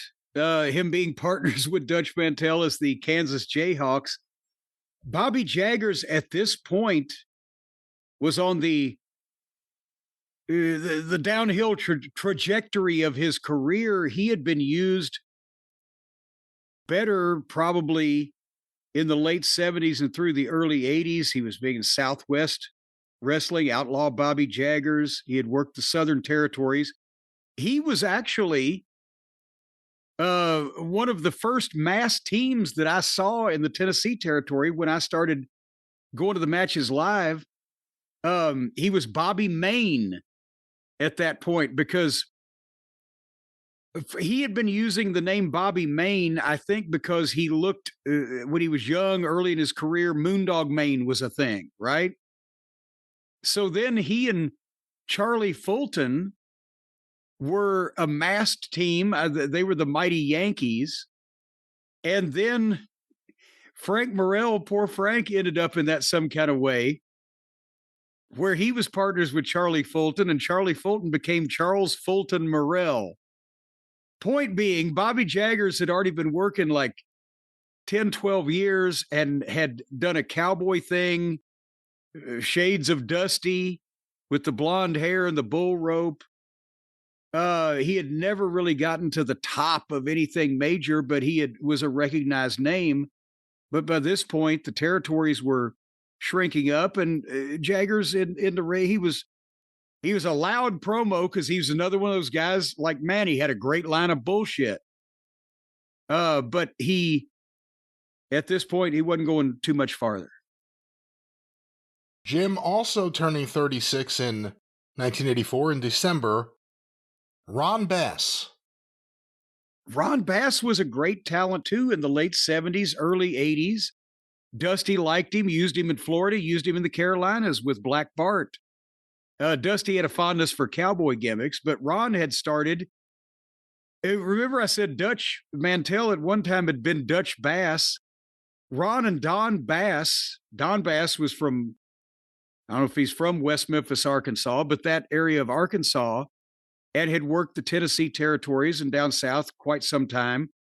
Early in his career, Ron and Don were managed by Ma Bass, who was Mae Weston, one of the old-time Mildred Burke girl wrestlers. And she had so much heat in those small towns in Arkansas, Mississippi, whatever. They got shot at, fucking knives pulled on them, and Ma Bass had the fucking purse with the brick in it, but she carried her own handgun in the fucking thing. And she would fight the marks like the guys did. So, again, the problem is by 1984, Ron was going to be around for a while longer, but he wasn't going to be featured near the top of the cards in territories. And in Memphis, he'd been Southern champion. It was going to be more of the gimmick in the middle card. And he got a little brief run late 80s with Vince, didn't he? But not featured particularly. He had an okay run as a mid-card heel, upper mid-card. He had a feud with Brutus Beefcake when Beefcake was getting a good push. That resulted in him losing a hair versus hair match and getting his head shaved. And he was gone by the beginning of 89, I think. So, yeah. Probably made more money on that run than he made being in the main events everywhere else 10 years earlier. Well, Jim, another name you just brought up. 36 in January, Black Bart. And Bart just passed away here not long ago, and we've talked about it, so I won't go into it again. But Bart was another guy. He was a great territory heel, big and loud and boisterous, and could work and move his size around, but he wasn't going to be the main event guy, particularly in any major territory or anything national. And we've got guys on this list, you know, with the Flair and Savage and Hogan and Andre. So we love Bart, but not here. Jim, 33 years old in August. Mr. Electricity, Steve Regal. Boy, we just heard about Steve passing away, even though it happened several months ago. We heard about it recently, and we went through his whole career then. He was really, at this point, about to have the best run he'd had in the AWA with Jimmy Garvin, the tag team champions, beating the Road Warriors. But he'd been in the business at this point for about 10 years and was already a good in-ring talent. Again, he can't really hold up as a top 20 on this list because of the size of it, but another tremendous talent. Jim, 36 in August, Canadian strongman Dino Bravo. Dino Bravo, not only, most people now will, if they remember him, will remember the run in the WWF and the blonde hair and the strongman thing, but Dino Bravo had been a major fucking superstar in the Montreal territory when it was a big thing and they were selling out the Forum in the 70s. And, he had been a recognized name at that point for close to 10 years in the business. So without going into his entire biography on this list, is there any, besides Bret Hart, I'm trying to go back and think, who would have been a bigger star in Canada than Dino Bravo that we've covered on this list, unless it's like an Andre or just a icon. You know what I'm saying? Not that many. Does he, not the greatest in-ring performer ever, most exciting, I should say. Oh, no, not at this point. Not at this point or anything after this point. Earlier in his career, not at this point or anything after. He really could move earlier in his career. He was in good shape and he could move, but, again, that was a guy in his 20s. This is a guy in his late 30s. Yeah, so at this time, probably not. Jim, 31 years old in July, Steve O. Steve Olsonowski, who was from Minnesota, started in the AWA, actually went to Georgia and got over as a babyface in, 81, 82, and then unfortunately got, what the fuck was it? A hand injury and some kind of infection, had to have an operation, surgery on it, whatever. He came to Memphis in early 83. When I was a manager, I worked some programs against him. He was a babyface, but during the time off that he had with the injury, they had used him on commentary with Gordon Soley. So they tried to use him in Memphis with Lance a little bit, the same thing, and interviewing guys as a way to introduce him as a babyface. He was a good-looking guy, snazzy in the ring, kind of, but never used as a main event attraction. And most of the time that he was used in any manner in his career was the AWA, except for that run in Georgia. And then he got out. And what have we heard about Steve Olszewski in the last 40 years? Haven't heard too much, and it may have been around this time because I don't remember anything about him after 1984. Maybe he got in the action figure business with Greg Gagne. Oh, let's hope not. Jim, 36 in November. Here's another name that, for a while, was all over the card, and then you never heard about it again. Buzz Tyler. And I never even met Buzz Tyler, but I'm like you. I remember the name. And for a few years there, Central States, I think Dusty. Yeah, Mid-Atlantic. Liked him. Yeah. And used him. And then he was gone. Certainly not on the list. Jim, 34 years old in June. I didn't realize he was that old. Wow. Iceman King Parsons. He's having a run of his life right then, isn't he? He's in the middle of it, yeah. Because Iceman King Parsons was a guy that had been used in various places on the card, not necessarily a main event attraction. And then remember, he was supposed to be one of the Bruise Brothers with Pork Chop Cash. And I was already in business. I was in the Channel 5 locker room that morning. When Jimmy Hart was supposed to have the Bruise Brothers. Well, Pork Chop's there. Where's King Parsons? Somebody said, wait, I think he went to Texas. That's when they found out somehow that he had taken a spot working for Fritz in World Class instead of coming for the tag team in Memphis. And so they had the Bruise Brothers jackets, and Lawler told Jimmy Hart, said, go out in the parking lot and see if that fucking jacket fits Mad Dog Boyd, because Mad Dog was hanging around all the time trying to get booked.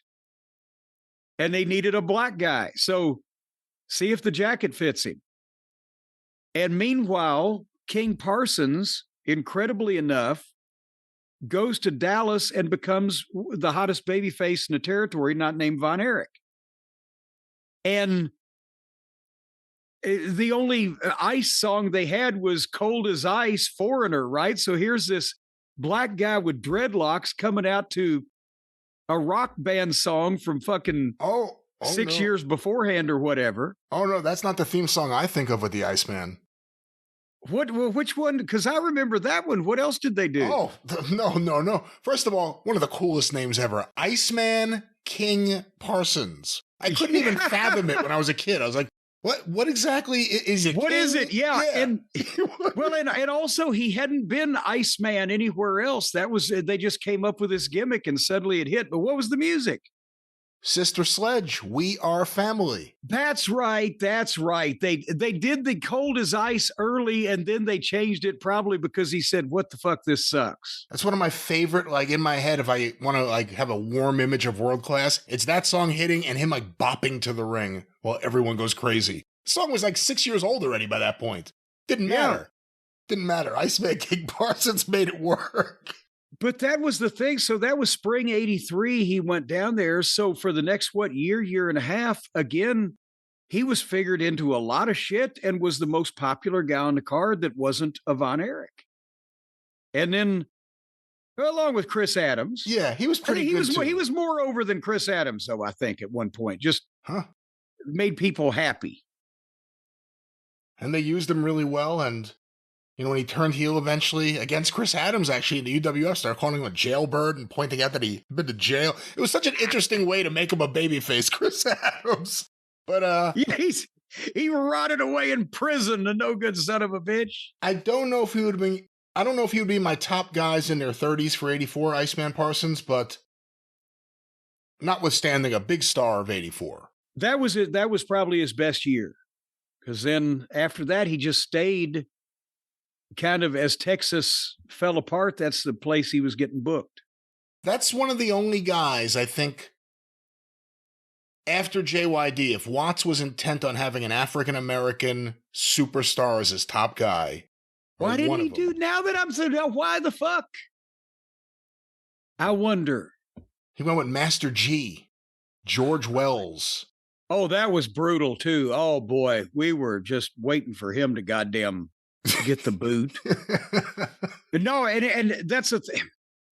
Not only was he rotten in the ring, and he got the spot, George Wells I'm talking about, because he'd been over in California years before, and I don't know how they even found him. He hadn't been in the mainstream of the business, but they tried to give him the Master G rapper type tag.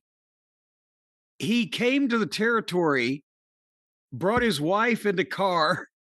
They drove themselves to every show. He didn't really associate with the boys, and you didn't sometimes know where the fuck he had gone. After the show was over, and the next day, well, where's George Wells? Anybody seen him? And he'd come in, and it wasn't working. And the match, oh boy, because it was right after JYD left too. Even if he had been a great wrestler and he had gotten along with everyone, it was right after JYD. And he just shows up on TV like, "Who are you?" He's like, "I'm Master G," because obviously the name in the rap song, "Rapper's Delight," this must be him. It's the real one. It's the real Master G. All right, so Iceman Parsons. Yeah, they couldn't have got him over if they'd have shot a fucking tube of helium up his ass. Jim, 32 in May. Scott Irwin. Boy, I tell you, at the Super Destroyer, he was a big deal on Atlanta TV, and he was the guy who, if he didn't invent it, he popularized it, the Superplex.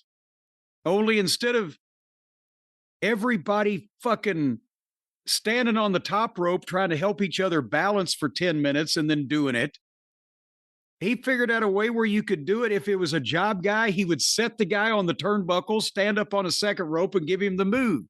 If it was a top guy, the top guy would be climbing up to the top to come off, and he'd catch him, boom, and crotch him and do it. And it looked plausible. And what a fucking bump it was.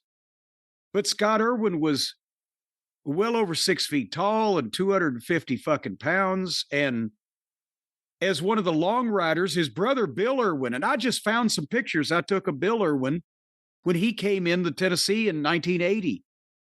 God damn, his big kicks and his leaping ability and the elbow drops, he'd get 6 feet off the ground. And he was a big guy, 6'3" or whatever, and 240. And together as the team, either the Long Riders, the Irwins, or, with the Hoods or whatever, they were good talents. But Super D was a big deal. And then, God, when was it Scott Irwin got sick? Because he ended up dying of cancer at a young age, right? A couple of years after this, maybe? Yeah. Yeah, but I mean, the territories were falling apart. But I always thought Bill Irwin should have gone farther, but Scott was better than Bill. Jim, 32 years old in November, George Weingeroff. My friend Chad Keeney's favorite wrestler. Chad, the world's finest blind vendor. George Weingeroff was Saul Weingeroff's son. And he wrestled amateur in school, was not an Olympic champion or anything, but was legally blind. He could see, but obviously not well. And he worked Tennessee because of Saul's name, although that hurt him when Jarrett took over, because Jarrett and Saul had been on the outs for so long. And he worked underneath, he was down there in Louisiana when we were there, worked with ICW and the Pafos for some time, but was never featured on top anywhere. And a very nice guy, though, but never featured or, had a chance to really break out and make a big deal. Okay, Jim, a few more names here. 33 years old in September, Mike Graham. And Mike Graham is another guy that everybody thinks, nepotism, and it was only because of his father. And I don't think Mike did himself any favors during his run as an agent in WCW in the 90s. But Mike Graham was a hell of a worker, was a top star in Florida. And believe me, Eddie Graham might have pushed him because he was his son, but he didn't put him in the main events for 10 years straight because he wasn't drawing. And whether it's Mike Graham and Kevin Sullivan, Mike Graham and Steve Kern, they were top babyface tag teams because Mike was a member of the Graham family. You could get extra heat on him with the fans. As I said, he not only was a hard worker, but vertically challenged. But remember in the 70s, when he first started, he and Kevin Sullivan were built similarly in that they were both, even though they were 5'7" or whatever, they were 230 and power lifters. So they were strong as bulls. Remember, that's how Austin Idol broke in. He was powerlifting friends with Mike Graham. Yeah. And that's why when Mike Graham is the one that Sid came in at the hotel bar in Atlanta when they'd had word. Sid left and came back with a squeegee and they called him Squeegee Sid after that, going to beat somebody up. And Mike Graham, little 5'7", 195-pound Mike Graham, took the squeegee away from him, told him get the fuck out of there. You know, it's interesting. You said that he didn't do himself any favors as an agent. I think in terms of the way people think of him, the perception, he didn't do any favors for himself in the way he came across in a lot of interviews. Where, you know, this person never drew a dime. This person didn't know anything. He's the genius. Yeah. And it takes away from the fact that actually he was a good wrestler. And he kind of did have some good ideas. He wasn't an idiot when it came to wrestling. And a lot of people think he is because of the way he conducted himself in those interviews. And it had to be hard because you're a member of one of the most powerful families, the son of one of the most powerful guys in wrestling and the guy who's recognized as a genius. And you work exceptionally hard all of those years to live up to that. But now you're in the 90s, all these fucking soft ass motherfuckers on guaranteed contracts. And probably he was like, fuck. Nothing like that Battle Bowl watching him work with Jushin Liger. But Jim, a few more names here. 33 in July, Skip Young. Skip Young, Sweet Brown Sugar, in the Florida territory and probably a few other places. Wonderful middle card, upper mid card baby face, athletic, the drop kick. I think, was it Dusty that gave him the Sweet Brown Sugar gimmick, or he got it in Florida because he was just a little bland without it? And the mask helped because he had that lazy eye or whatever. But excellent performer, but I don't think any threat to some of the people on this list. 37 in December, Killer Tim Brooks. Killer Brooks, baby. In the 70s, especially in the Sheik's territory, Killer Brooks looked fucking like somebody you didn't want to fuck with. He was just a big, pot-bellied, hairy fucking guy. But he was a gimmick heel in those days where it worked, and he could be a character babyface, which he was at some points, or he could be the kind of guy that was a heel in the Sheik's territory where he was enough of a wrestler to work with the other guys, but he could do all the blood and the fucking crazy shit, as well. Again, the 80s were not his decade. That would have been the 70s. By the 80s, what was Killer Brooks doing at that point? He ended up somewhere around Texas because I think he may have come back to Dallas at that point. But, that's one of those things where, I hear the way you're talking about him. I only got to see Killer Tim Brooks. I first got to see him in the early 90s, and then I got to see as far back as the mid 80s. So I don't get it. And I hear some of the other wrestlers that worked with him, I rave about him. Like Roddy Piper, I think, is raved about him. Different people. I never have seen it. And I don't know if that's because I went backwards and I saw him at the very end where, it looked kind of ridiculous at the end. Well, but even in the 80s, because now you're talking about a fat guy that's never been to the gym or taken care of himself, and he's 40 years old. But in the 30s, with the face and the promo and the growly voice and the cigar stuck in his mouth and the hairy body and the chain he'd carry around, is he a motorcycle gimmick sometime? We're not kind of sure. Or he's come in to take a top babyface out to a bounty that the top manager has put out or whatever. This guy, he looks like somebody that would take money to fuck somebody up. And that's what, and he could still bump around and move around because he was 30 years old, but not when he's 40. Well, Jim, closing in on 40, 39 years old in January, Buck Robley. Colonel Buckley Christopher George Robley III, don't call me yellow.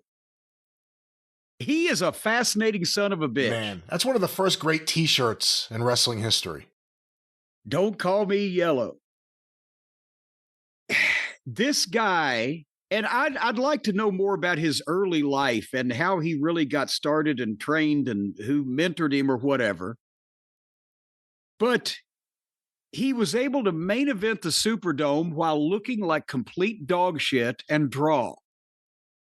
He was never even thought of for getting a job in the AWA or the WWF or whatever, but the Southern promoters, and especially McGurk and even Watts, they would hire him to be their booker and to work on top, whether he was a heel at some points or then when he became a gimmick babyface. He could talk and he had a really deep James Earl Jones voice. But he looked just like the average fucking, middle-aged redneck that you would see wandering around the Mid-South territory. And he was, the boys, as a booker, the boys loved him. Bruiser Brody didn't want to work for anybody else, but he got a reputation as a booker for being for the boys. And he'd take up for the boys against the promoters, which is why he was never the booker for very long at any given point anywhere. But again, in the territories that he worked, the Louisiana, Mississippi, Texas, Oklahoma, that section, and occasionally over in Georgia, whatever, he could talk himself over and people would overlook what he looked like, and he could work psychologically. So even though his shit may not look world class, it was the right thing at the right time. And he knew how to get heat, do angles and shit.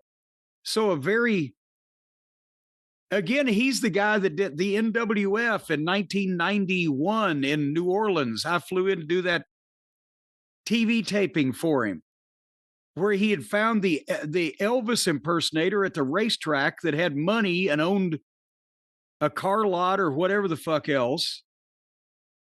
And he was doing that promotion on television by using his angel, the Elvis impersonator, as a heel manager. So I went in and sold the contracts of somebody to fucking Elvis, whatever it was. But that lasted about 3 months, his promotion there. Buck Robley is a goddamn anomaly. You can't put a check mark or you can't put anything next to his name. He stands all by himself. He is a fascinating character. You said that he'd be in the middle of all these things when everyone talks about the angle where JYD was blinded. Buck Robley was the one in the middle of that whole thing. Yes, he was the booker at the time. And, Watts probably used him best. And they would make little references to him enjoying the racetrack on commentary sometimes. Well, and that's the thing is before videotape, when I was getting the Mid-South the early programs from the Superdome, and you see the picture of this guy is in the main event at the Superdome, and you see the picture of him with no context, never having seen him, never having heard of him, or heard him talk, or don't know what they've done. It was just like, what the fuck is going on down there? We've got all these fucking tremendous looking athletic specimens in Tennessee, and we ain't drawing 30,000 fucking people. I wasn't smart to the business yet enough to know about Watts and his mind and what he was doing with Louisiana and how the fuck Buck Robley played into things. When I was 13 years old, I got my first tape of Southwest Championship Wrestling. And it was that period of time where they had both commentators, English and Spanish, next to each other. And it was like Dick Slater, Wahoo. I mean, it was a great crew they had. And Buck Robley. And I couldn't get it. Again, I'm 13. I've been watching WWF, been watching WCW. Hadn't even seen Smoky Mountain yet. And here's this guy in a yellow shirt that says, "Don't call me yellow." And he's got like a cast or something on his arm, and he's going. Oh yeah, bald. the brace on the right lower arm. He was gimmicked to the max, loaded boots, everything. Go ahead. I just didn't get it. And again, it was one of those guys I'm seeing on this tape. I never saw him anywhere after that point. I'm like, I never saw him in WWF. I never saw him on TBS. I never saw him anywhere. But, once you get it, you get it. And there's something captivating. Him in Mid-South in 82, 83 was kind of awesome. He was kind of, and then he was gone. And then he never returned ever again. And see, sometimes he would go in and take a job booking, especially if a territory was down, and because a lot of times the promoters didn't want to call him unless they had to. But they would call him to come in and book, and he'd bring in Brody, or sometimes they would call him to book specifically because they knew he could talk Brody into coming in. Well, Jim, anyway, our final name here today, and we will revisit all of this next time and put together a final list. Jim 33 in September, Jerry Stubbs. Jerry Stubbs is a name that probably the majority of the audience today will go, who? What the fuck? But again, an underrated talent because of the fact that his best years in Louisiana and Mid-South Wrestling and in Alabama and in Georgia were mostly right before videotape. But you'd know him better as Mr. Olympia because he used Mr. Olympia in Mid-South and in Continental Wrestling in Alabama and some in East Tennessee, where it was like the Patriot gimmick. Except Del Wilkes was a really good-looking guy under the mask, but the Mr. Olympia was the shiny, colorful mask and the gold spangly tights and everything, and he had a bodybuilder's physique, and he looked great, and he could jump up and do the pinpoint drop kicks 2 feet on the guy's head without knocking his head off. And he was big enough to do the power stuff, but he could really move around and was exciting and had a fired up old Southern style promo. The problem was twofold. Number one, when you took the mask off of Mr. Olympia and it was Jerry Stubbs, he was bald and looked like every used car dealer in Wartburg, Tennessee, facially. And he looked older than what he was. And the other problem was when he had the goddamn mask on, because Dennis Condrey spent a lot of time in Alabama, on the cards with him, right? They used to call him P-head. Because when you put the mask on, the fact that he didn't have any hair and his body was so big, especially his upper body, when you put the mask on, it compressed his ears in, and he looked like his head was a pea on the top of his body. But for 3 or 4 years there, you could see Mr. Olympia being a goddamn star babyface in almost any place in the country. And he never left the South. Maybe he didn't want to, didn't try. But with his work and that body, I don't know why he wouldn't have been able to go anywhere he wanted to go. Great run in Mid-South as a babyface. Teamed with JYD. Then they turn him heel. Then he's gone. And he had one of the better physiques in wrestling at that point in time, and he could move. I mean, he was one of the highlights of Mid-South Wrestling when he was there. But not on the list for 84. And Jim, that wraps up our list of wrestlers in their 30s in 1984. Any final thoughts? We're going to have to come back, as you said, and reconvene, circle back, as they say, and put together a list of the 20 best, but it's going to be tough with these names on this thing. That's right, and Swami's going crazy at the Amazon guy who decided to come now. And after that, Jim, we're going to talk about the wrestlers in their 40s in 1984, and that's a very interesting list as well. And which is also still a pretty lengthy list of, again, Hall of Fame level names in a lot of cases that were still active regularly in their 40s in the year 1984. Well, we will break it down in the future, but until then, the drive-thru is closed. Oh, no. What the? Oh! Ah, man. All right. That was the worst flub I've had, ladies and gentlemen. Sounds like that cat gut needs replaced. Find a new cat with better guts. I'd like to apologize to all my fans for ruining the song today. It'll be better next time. Ladies and gentlemen, we'll be back next time on the Jim Cornette Experience in a few days, and of course next week, right back here on the drive-thru. Go through the archive, patreon.com/Cornette. $5 a month gets you access to the archive going back to 2013. Patreon.com/Cornette. The official Jim Cornette YouTube channel. Just go to YouTube and search for Jim Cornette. It'll come right up. Full episodes, clips of the episodes, omnibus collections, all with the very popular George Livonitis artwork, that great Freeman artwork. Check it out today. The official Jim Cornette YouTube channel. Cornette's Collectibles at JimCornette.com. I was very loud there. What's going on, Jim? A lot of wild things are happening this year. Stay tuned. We're going to start announcing in the next couple of weeks some of the unique and one-of-a-kind items and all kinds of various surprising stuff that's going to be on sale there at JimCornette.com this year. At JimCornette.com this year. Of course, the drive-thru is brought to you by the law office of Stephen P. New, 877-50-STEVE. Get even with Stephen at newlawoffice.com. But until the experience in a few days, and next week back here on the drive-thru, for Jim Cornette, I'm the great Brian Last. Tally-ho!